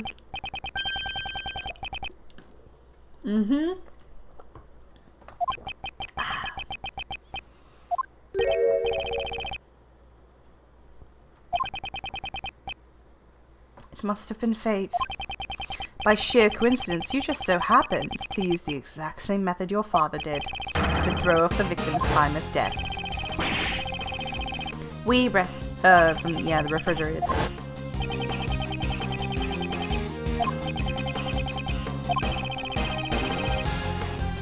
The answer lies where you hid the double's body. This was the place you used to hide the body. Take that! Shit, you hid it in the dusk.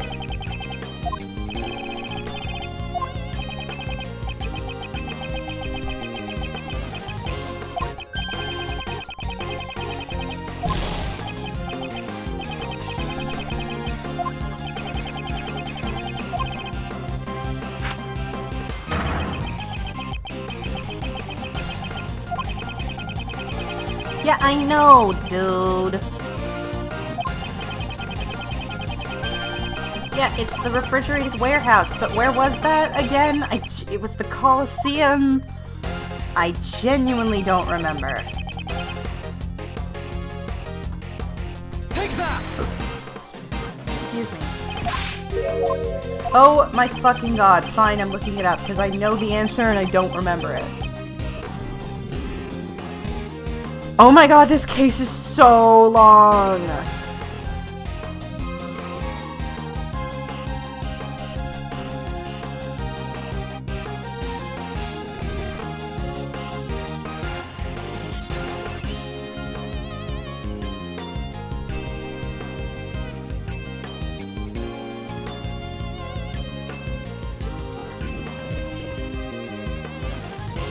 I'm ready to be done.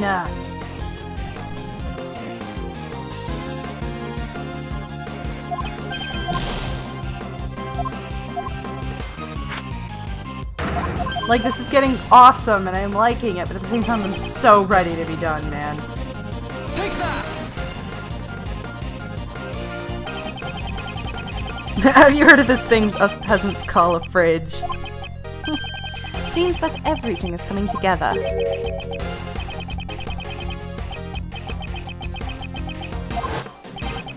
Don't forget, John was confined in a refrigerated warehouse.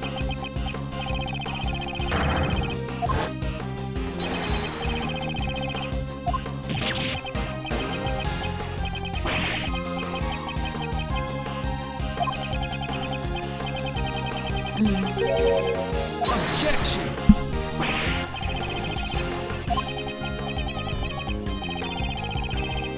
Objection! You may think so, but even there, your bond with Mr. Gustavia still remains.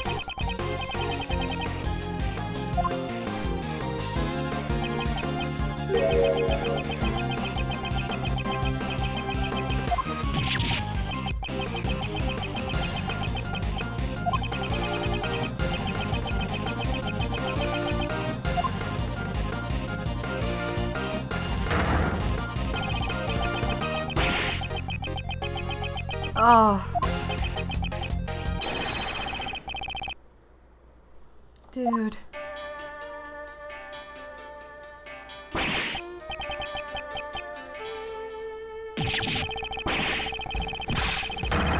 You don't like sweets? I diagnosed you with daddy issues. Just... What? Shit.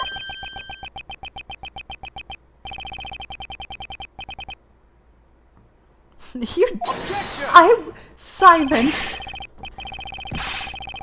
Simon. Simon. I'm so tired. I genuinely thought his fucking breakdown was coming up.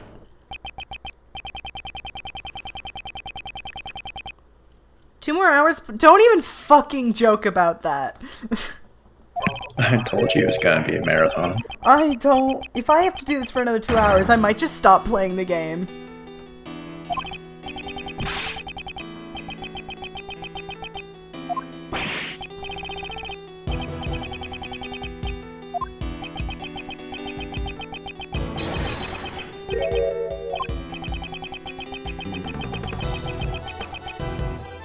Oh jeez, this conversation again.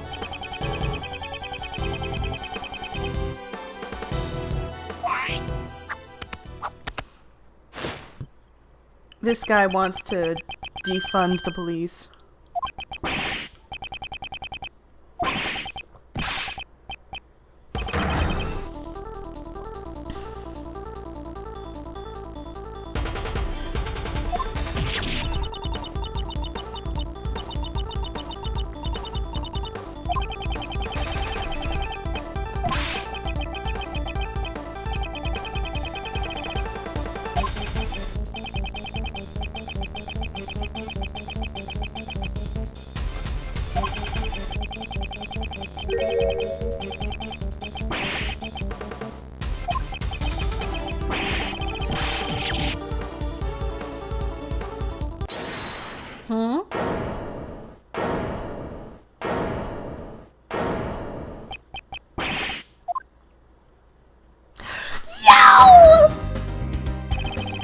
Sorry to keep you waiting, Mr. Edgeworth.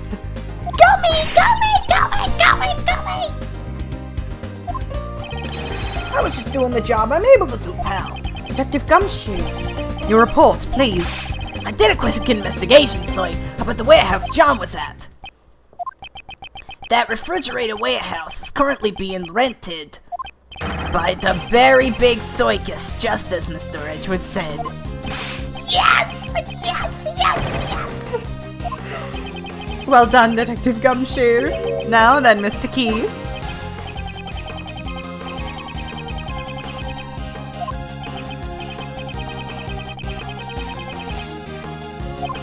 Everyone, Gumshoe has good pay now.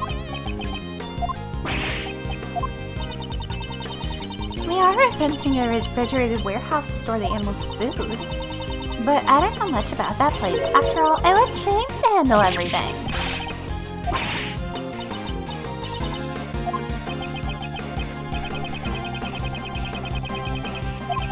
If the body was found in the warehouse, suspicion would have fallen on you, the one in charge.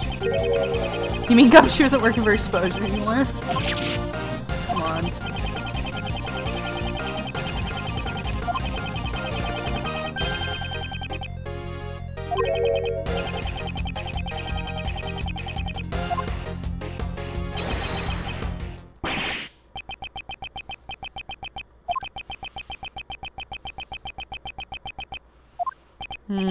Please tell me.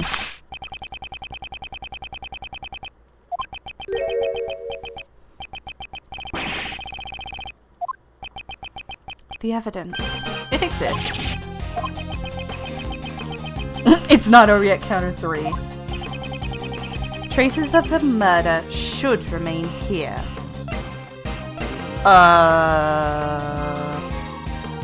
Shit. Shit. Shit. Shit. Okay, shit.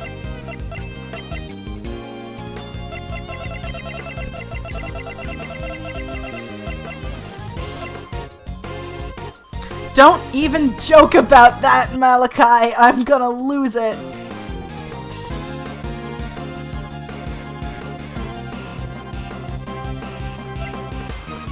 Oh god, I don't want to look it up. Traces of the murder should remain here.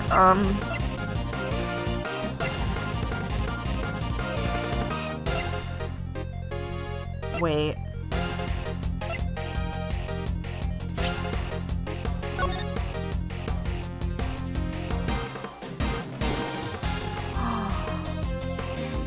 I wonder. It's not here. Okay. Here's the question. Here's the tea. I think, I might be wrong, I think what they're trying to get me to say is that the bottom of the balloon might still have traces of flour.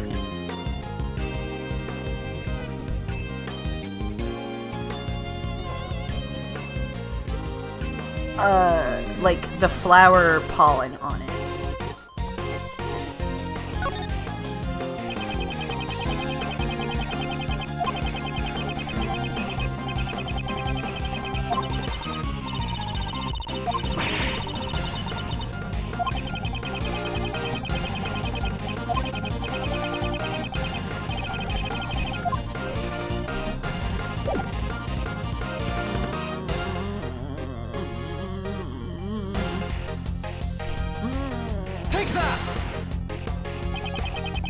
It should become clear once we examine the basket of the balloon.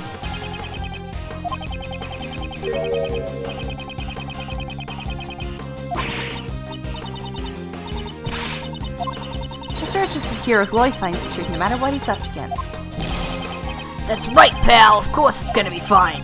Mr. Edgeworth's gotten out of impossible situations that I can count. Miles, I believe in you too. More importantly, I'm sure your old man is watching over you, believes in you as well.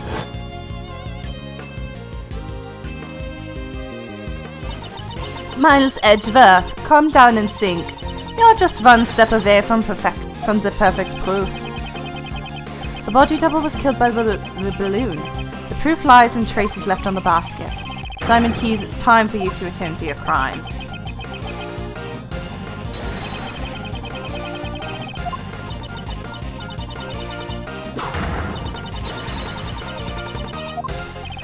This is the final piece of evidence that proves your crimes. What traces were left on the balloon that would crush the victim? Take that! I called it! I knew it! When John found the body, a bouquet of lion lilies was laying there as well. Yeah. That's your evidence? Surely they must be buried in an amount of garbage by now. Moreover, the one who threw it away was John himself. That's not much of a pun now, is it? Calm down, John. Certainly, you may have thrown away the flowers, but I believe those emotions still remain strong as ever. Those bonds will surely protect you from that man, in the form of my final piece of evidence. What the hell are you talking about? Those flowers were crushed, ergo they must have come in contact with the murder weapon. Perhaps we'll find the very same pollen still stuck to the basket of your balloon. No way, you guys examined the basket just a few moments ago. If there had been any yellow pollen stuck there, wouldn't you have noticed then? Mr. Keys, evidence is not restricted to what you can see with the naked eye. Emma, would you perform one more scientific investigation for us?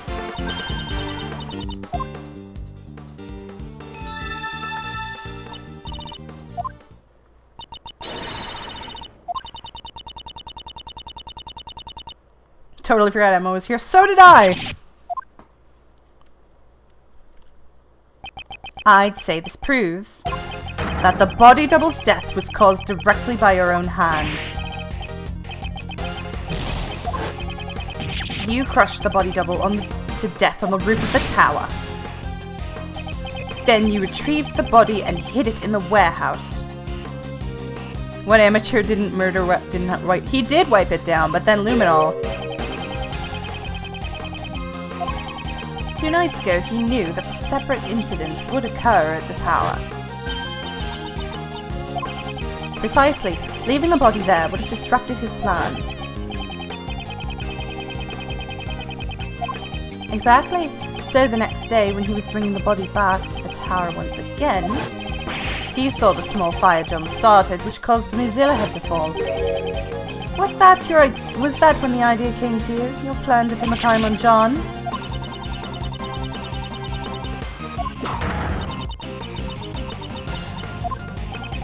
For that reason, you carried the body's double in the balloon and lowered it to the film lot. At the time, the figure of the body double being lowered down by a rope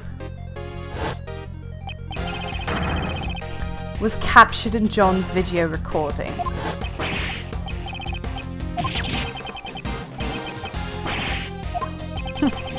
You manipulated animals, you manipulated people, and you manipulated cases. Almost as if you were a king. However, it's now all come to an end.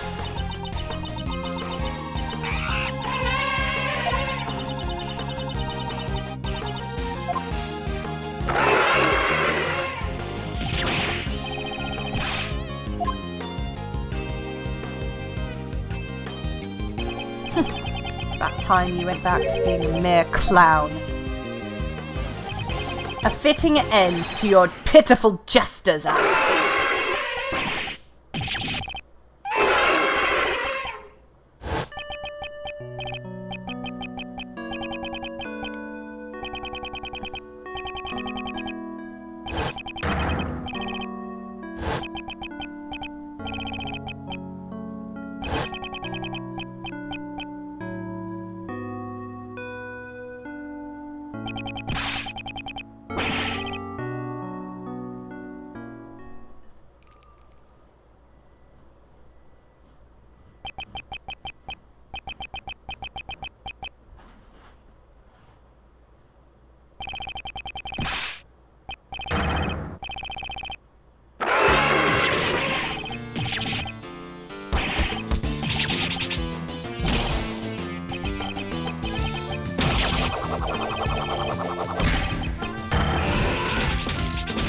Oh, well, bye.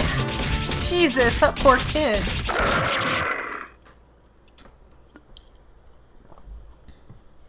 He just died. Me too. Well, fuck! Mr. Edgeworth, I must thank you. You have exposed the true identity of the mastermind. Now, I am free to. Drawing a gun would be most inadvisable. Stay where you are and do not move. You do not have a gun. You do have a gun, do you not? You intend to draw and fire it without anyone noticing.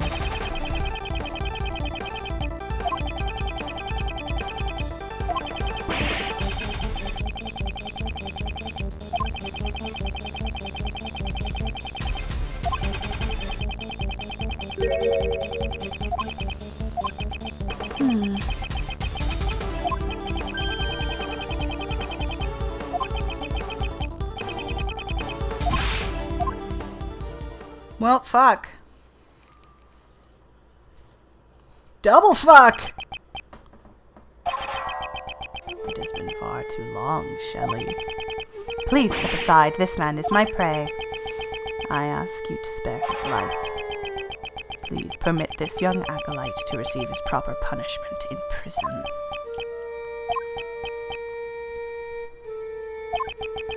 And if I refuse, his is the first life I have saved. I will not allow it to be taken away so easily. You saved a life. The assassin, Sir Dogan. Ironic, is it not? That I, the one who has taken countless lives, and making a plea for this young one's life. He saved my life just as I saved his. Before I knew it, I grew quite fond of the lad. The screen goes kind of hard. It's fucking cool. You may laugh at me as much as you wish. However, I must ask that you spare the life of the boy. From one assassin to another, please make this allowance. Man, I kept seeing jokes on Tumblr about the just natural homoeroticism of two assassins being right next to trying to fucking kill each other. There is some gay-ass energy in this exchange. I understand, if you are willing to go that far. You have my thanks. I am in your debt. Oh, wrong voice. You have my thanks. I am in your debt. The one assassin's prison robes to boss, yeah. No need for thanks, I simply felt there would be no merit in a fight to the death with you. That is all. And with that, I must take my leave. Bye!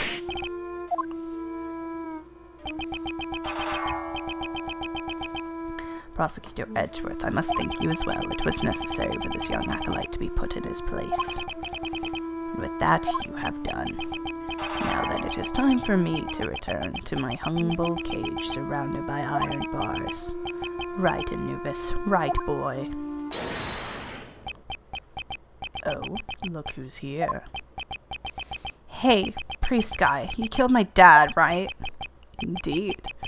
I am not one to forget those who I have slain.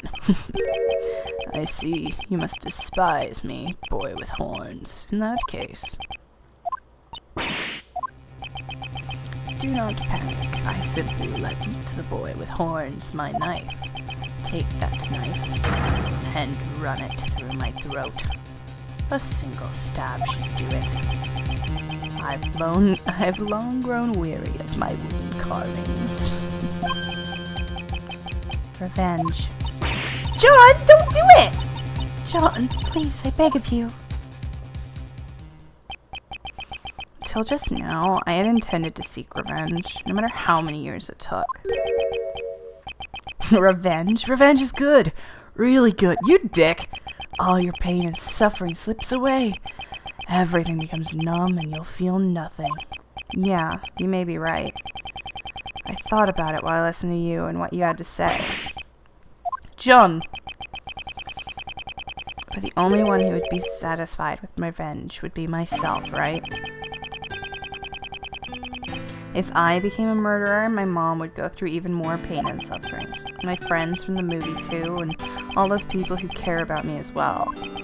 The boy with horns says some interesting things. That's right. I finally get it now. I'll never forgive you, but I'm not the one who should punish you. After all, this isn't what my mom and that prosecutor guy are here for. John, you just said some really profound stuff just now.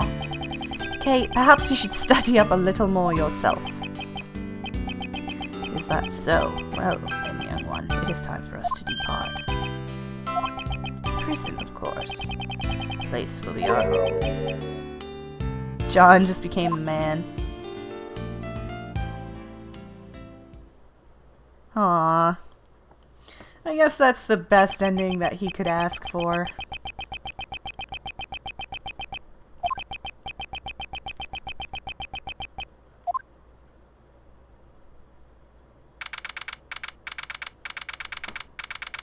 Oh my god, I want this to be over.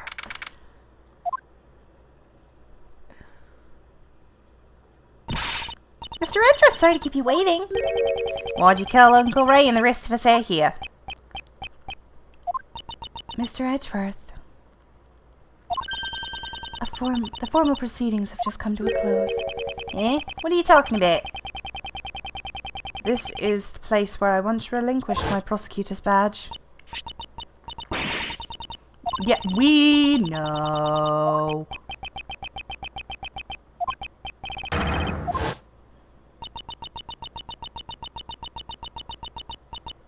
Yeah, I know, we know. A certain man once said, the only ally a defendant has is their attorney. By trusting in their client, an attorney draws closer to the truth. The sight of that man still shines brilliantly in my eyes, just as the image of my father's fighting in court does. Gregory. However, this is nothing more than that man and my father's way of life. Oh my god, can we stop referencing Phoenix Wright? Jesus Christ. I play these games specifically not to think about him. It is not mine. Mr. Edgeworth? I think I shall live as a prosecutor after all. Oh, I see. So you made your decision. I'm sorry. No, I understand. That's your answer, isn't it? It is. Okay, then that's the end of this conversation. Don't regret it. Even if you beg me later, I won't let you work for me ever again. I understand.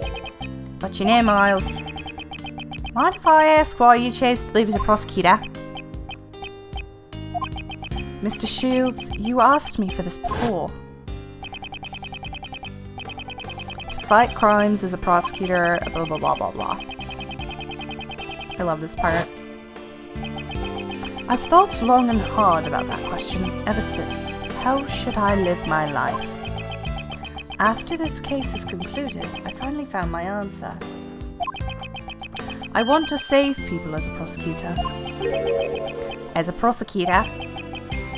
Simon Keyes, he too was a victim. He lost a parent in a past murder, and with it the ability to believe in anything else. I too know that feeling. The feeling of losing what's important to you and being unable to believe in anything. I doubted everything during my lonely battles those days.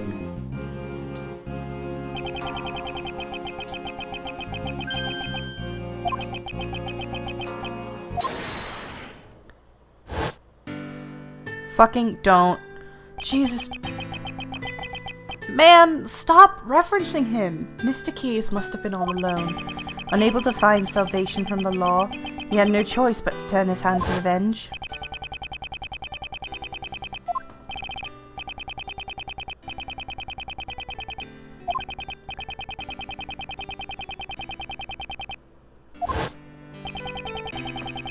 I want to save those people like Simon Keyes.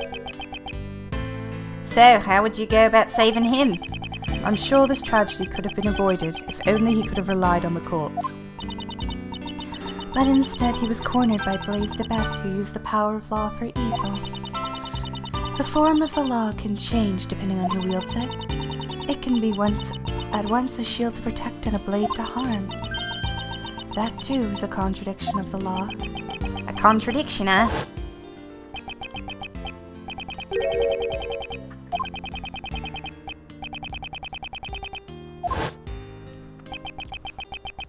The only way to right those contradictions is by joining the court system. The one who could have saved Simon Keyes was not an attorney, but rather a watchman of the law, a prosecutor. I shall face the contradictions in law as a prosecutor. I see. It's just like you. But you know, it'll be tough. It won't just be a walk in the park. You're going to be up against the law itself. You do realise that, right? I do. However, someone must. Yep. Uncle Ray believes in you too. Law evolves and grows just like all of us do. I think you can pull it off. After all, you're Gregory's son. Your old man would never give up no matter what. His eyes always saw what laid straight ahead.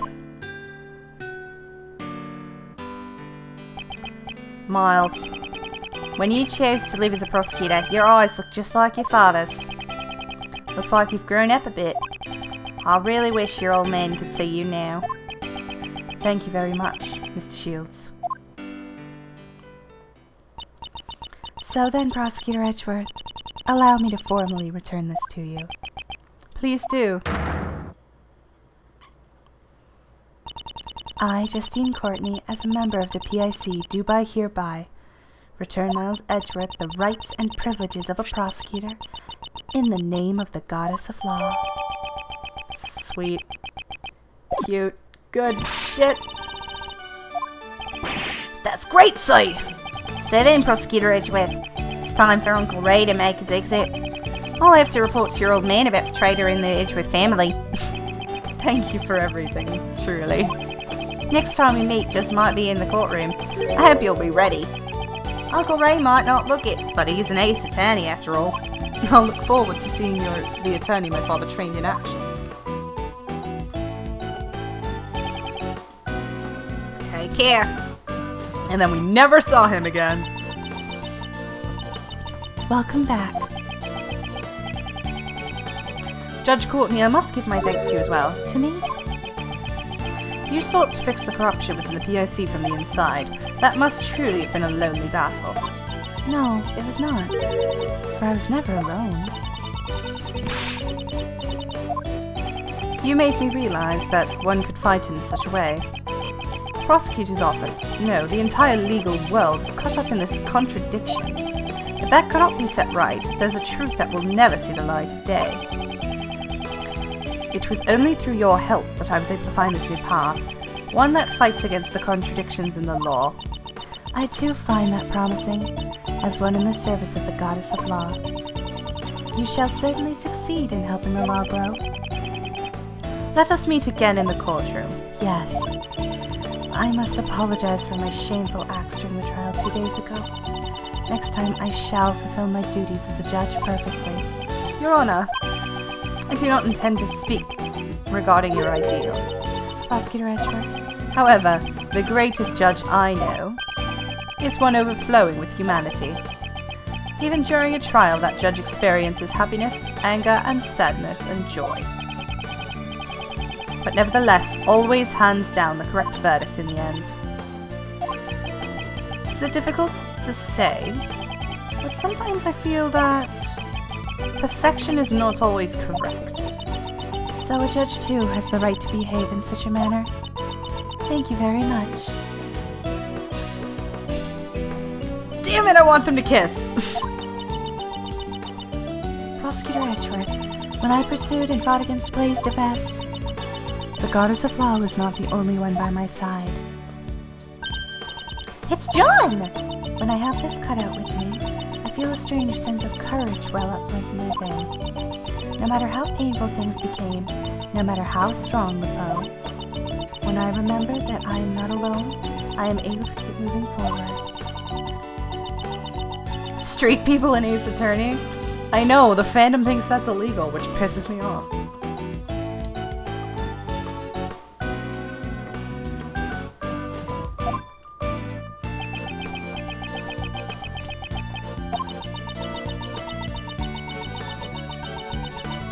Aww. Your bond with your son is the secret to your strength, I imagine. I don't have to be perfect. I just want to grow little by little. Oh my god, just kiss! Fucking love this. I love this.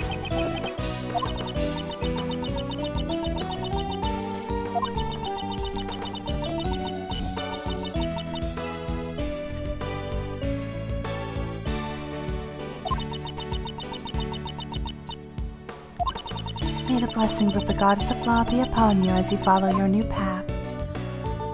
No! Come back and kiss him! Damn it!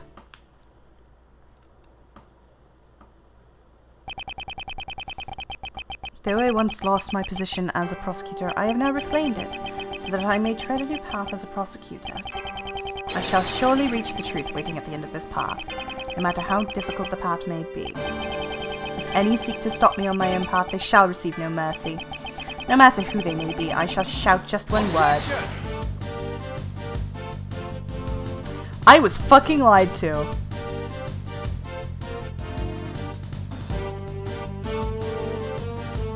I was lied to. They told me that he was gonna get a raise. Chief, what sort of scoop are you aiming for next? Hey, ain't you a journalist? There ain't nothing more important than information. You may be my apprentice, but you're still my business rival. I ain't gonna tell you everything. That's my mentor, all right. I reckon you're even more prepared than me. I understand. I'll get my information with my own 2 feet. Yeah, that's the spirit. By the way, would you mind me asking what sort of scoop you're aiming for next week?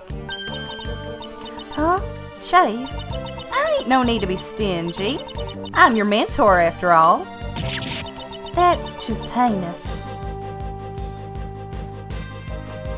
I was lied to. I was told that Gumshoe got a raise at the end of this game.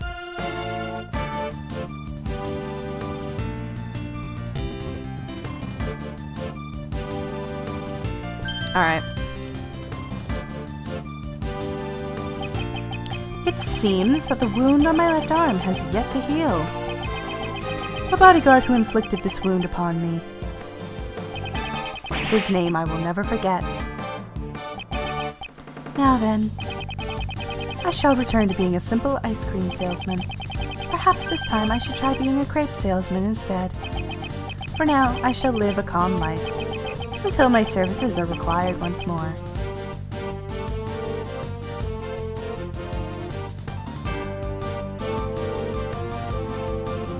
He now works for exposure instead of having to pay money for people. I might have been knocked out once by that prosecutor named Edgeworth, but I'll keep on trying to escape. I won't dampen my fighting spirit. Ain't that right, Rocky? The gong will sound off. My next escape will ring out soon enough. Till then, let's keep working out. Okay.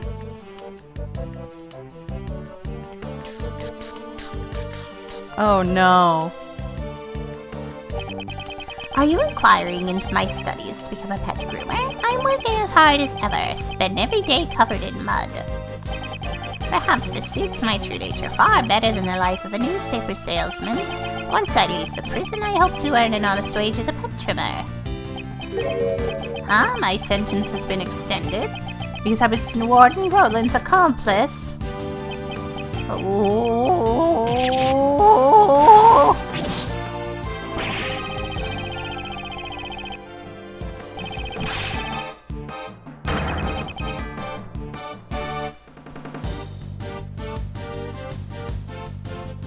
Well, sorry, saw it. This is your fault for murdering a person. Best of luck to me. Or to saw it. Regina was really shocked by the truth about Simon, too. I mean, I trusted him as my subordinate. But there's no use in fretting over it. The show must go on. I have to do my best so that I won't lose my magic or ventriloquist divisions.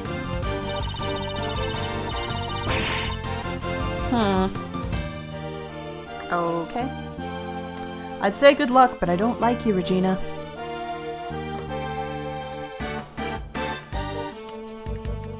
Dogen! It seems I have grown soft in my old age. Right, Anubis, right, boy. To think the life I saved on a whim 18 years ago would drive me to such lengths. Thanks to that, I am confined to my humble cell once more. Well, this time that child is here as well. Perhaps it won't be such a bore, right, boy? Aww. What? Good shit. Today's dessert is chocolate cake. That gently melting moment of valor. I will wait for you forever, Kate. I shall come here every day, just as you and Raymond did for me. Monsieur Shields, Prosecutor Edgeworth, I am truly grateful to them. I cannot believe I am able to eat your desserts once more, Monsieur Master. Fuck is all this? This is credits. I've been allowed to distribute my treats in both the detention center and the prison. For the past 18 years, I've brought joy, one and all, to my delicious sweets.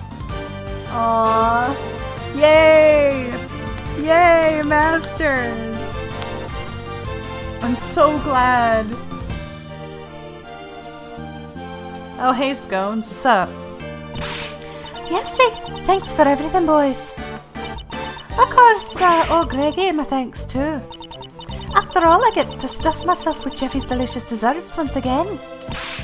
Oi, next time maybe I'll try one of Jeffy's sweets to create a new drug. The tuck-in diet. You'll tuck in your stomach while you tuck into your desserts.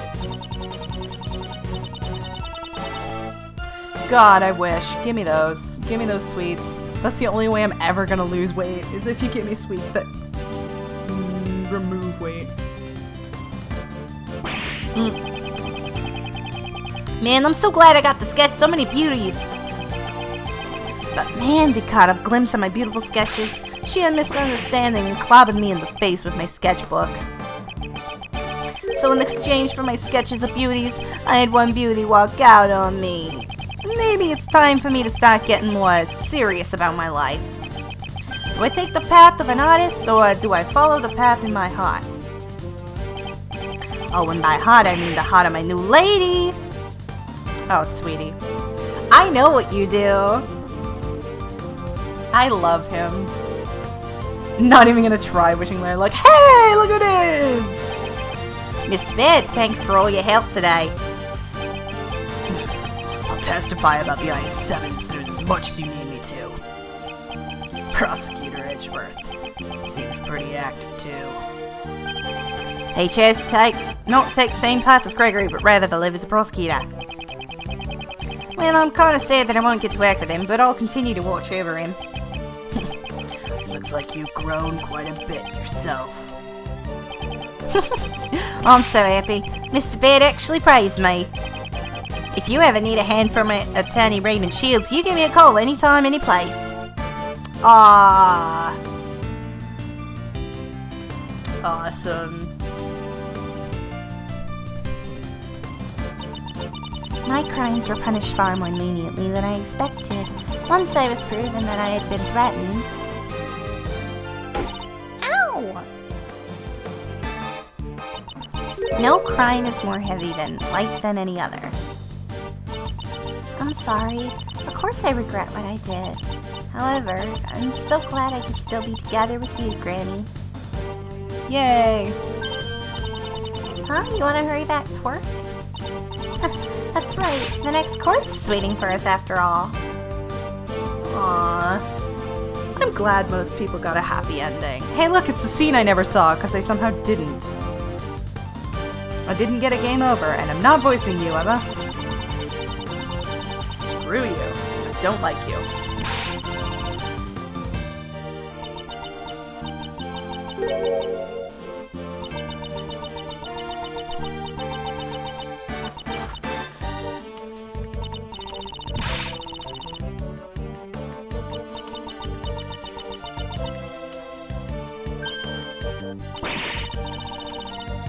Yeah, fuck off.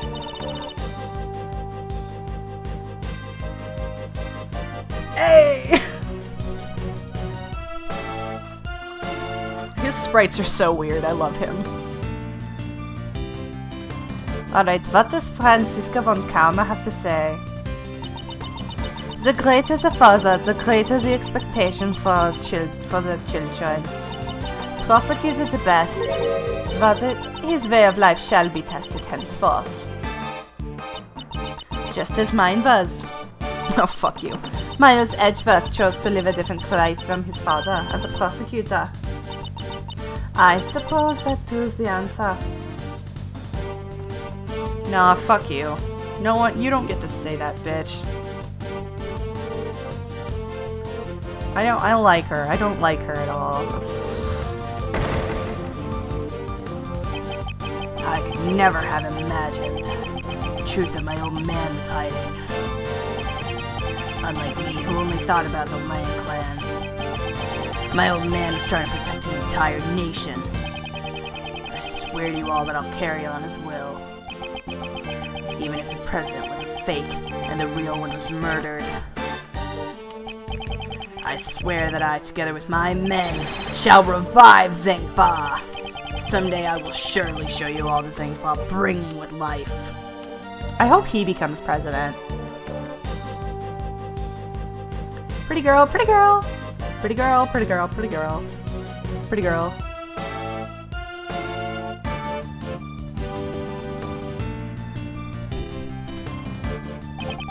I've asked everyone to stop calling me the best. I don't like it. It makes me feel like I'm just borrowing Pops' power.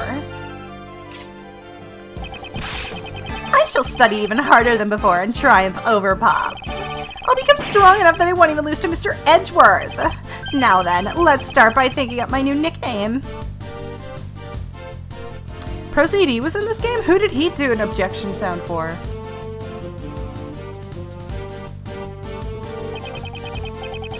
He was Gregory? That's awesome!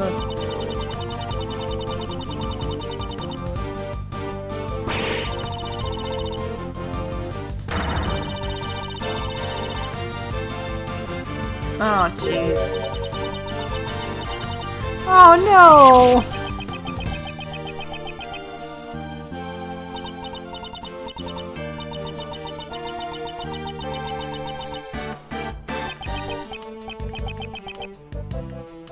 Aww, poor Powers.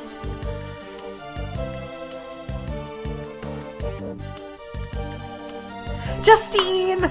Justine, Justine, Justine, Justine.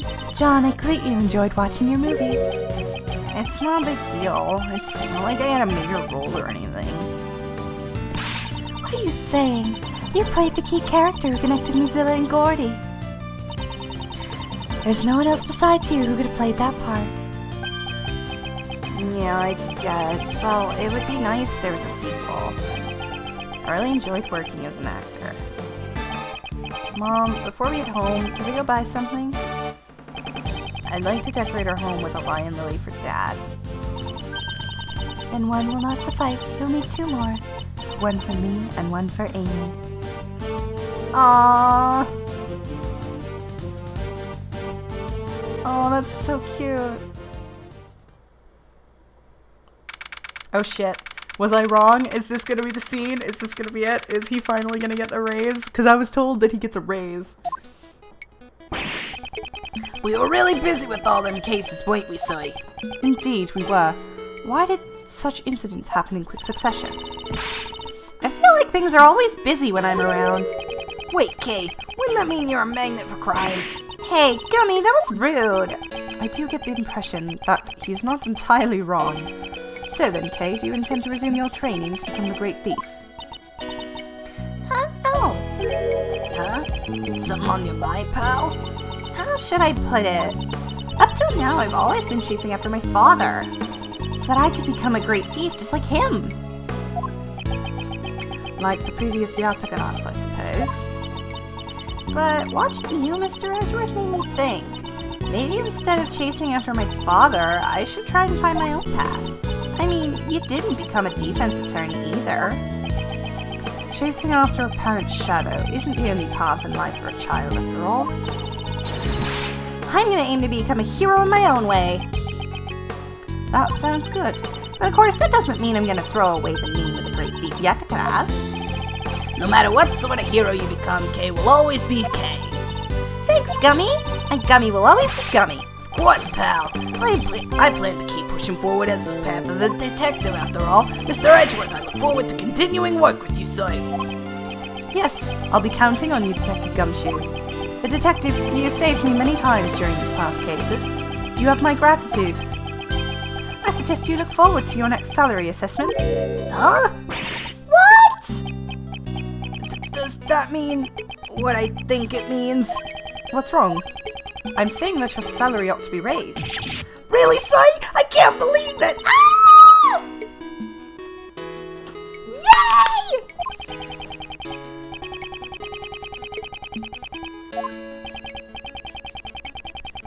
Yay! Yes, Si! Roger that! I'll devote my body and soul to following after you, Mr. Edgeworth. Yes! Yay! Has this man been living off minimum wage this entire time? I'm pretty sure yes.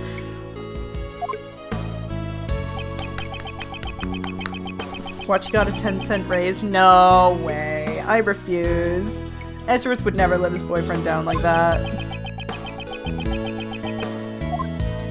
Oh my gosh.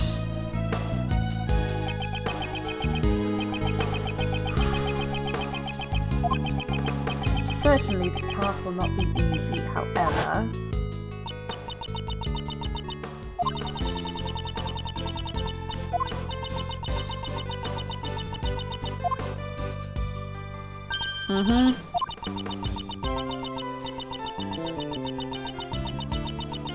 This is...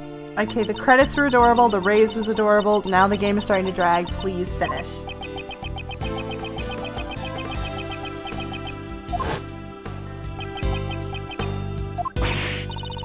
I completely forgot! That was sudden? What was wrong? I was searching for members of the new Yatagaras team.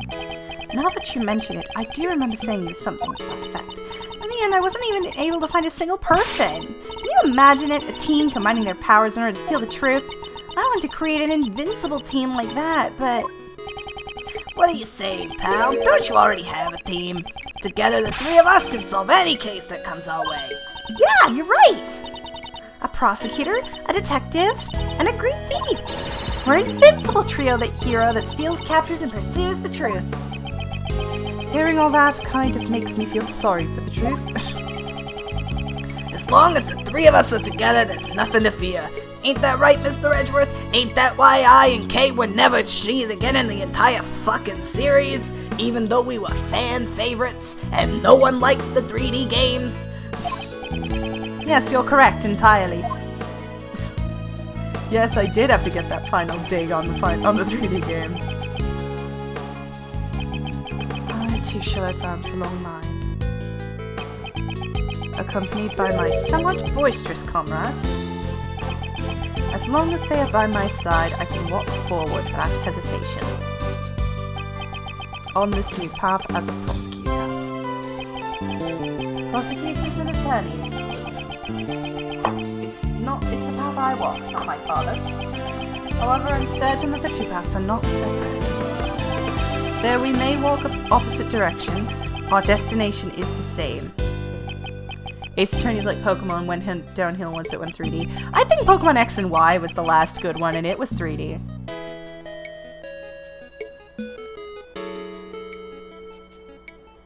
And some would argue that the game actually went downhill before it went 3D because of Apollo, but I disagree. I think Apollo was great. The end. Oh my god, we're finally done. Jesus. Yes, save cleared data.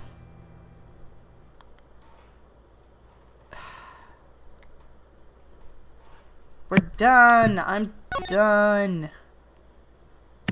I'm not gonna lie. When John was saying like, "Oh, if I become a killer, then all I'm gonna do is hurt everybody," then I was expecting like, my mind just went to, "Oh, then I'm gonna kill everybody in this room." I'd be down for that. Him just straight up blowing up the fucking big top. Fucking, yeah, this shit was great. This was fun.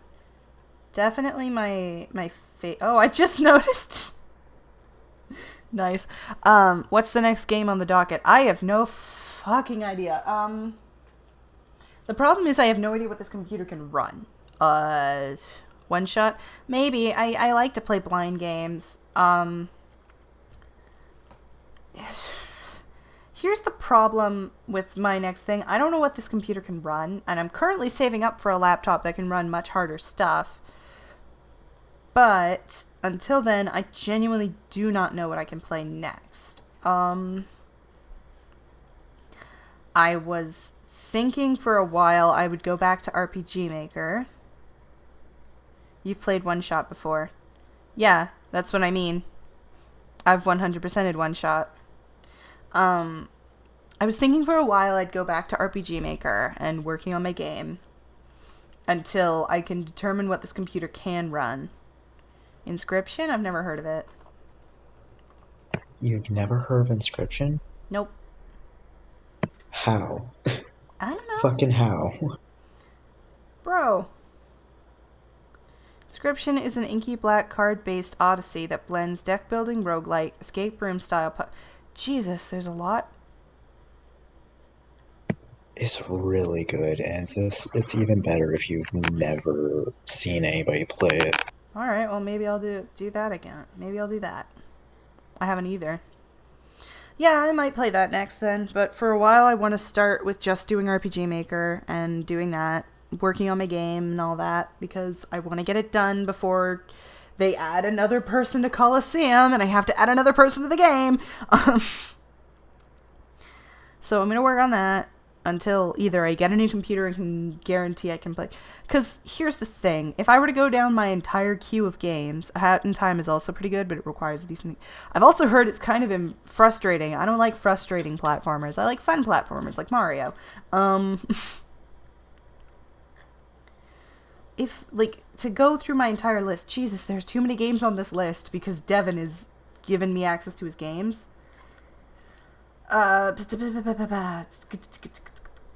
Definitely, I genuinely need to just know which games are mine.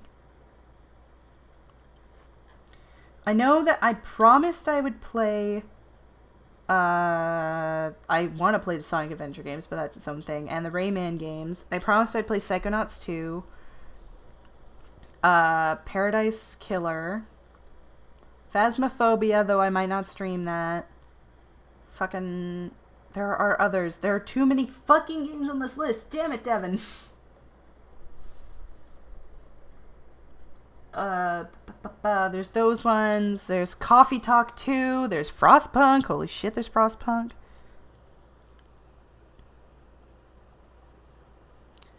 Would recommend playing even if it's off stream on your own. So what I could do is, if I do that and I want a no spoiler route, I might just not read the chat and have like a co-com come and read chat for me, so that if there's a spiller, so that if there's a thing, Paradise Killer is sort of like AA kind of. I want to take a break from AA like games. I need to take a break after that.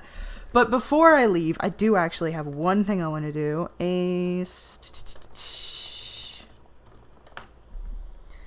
Yes, there we go. That's what I wanted. Boop, boop, and boop.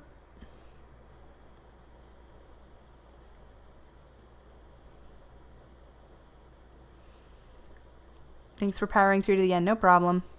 Ib is great, but I don't think I want to get the remaster. The fuck? What is the signal on here? I wanted to rate the Ace Attorney games because now I have technically played them all. So I'm going to do that. First of all, we all know where it is. We all knew this was happening. Don't even have to question it. Second of all, fucking... Which one is this one Spirit of Justice? Because I need to add another tier.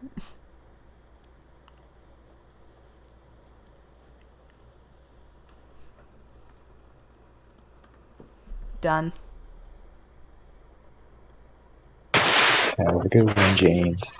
Bye, James. Spirit of Justice goes there.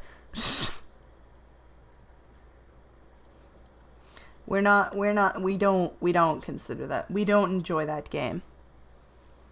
I don't know which one's which. I think this one is that one, and this one is the one with Albert, so that one gets into S. Justice for All is a solid C along with Apollo.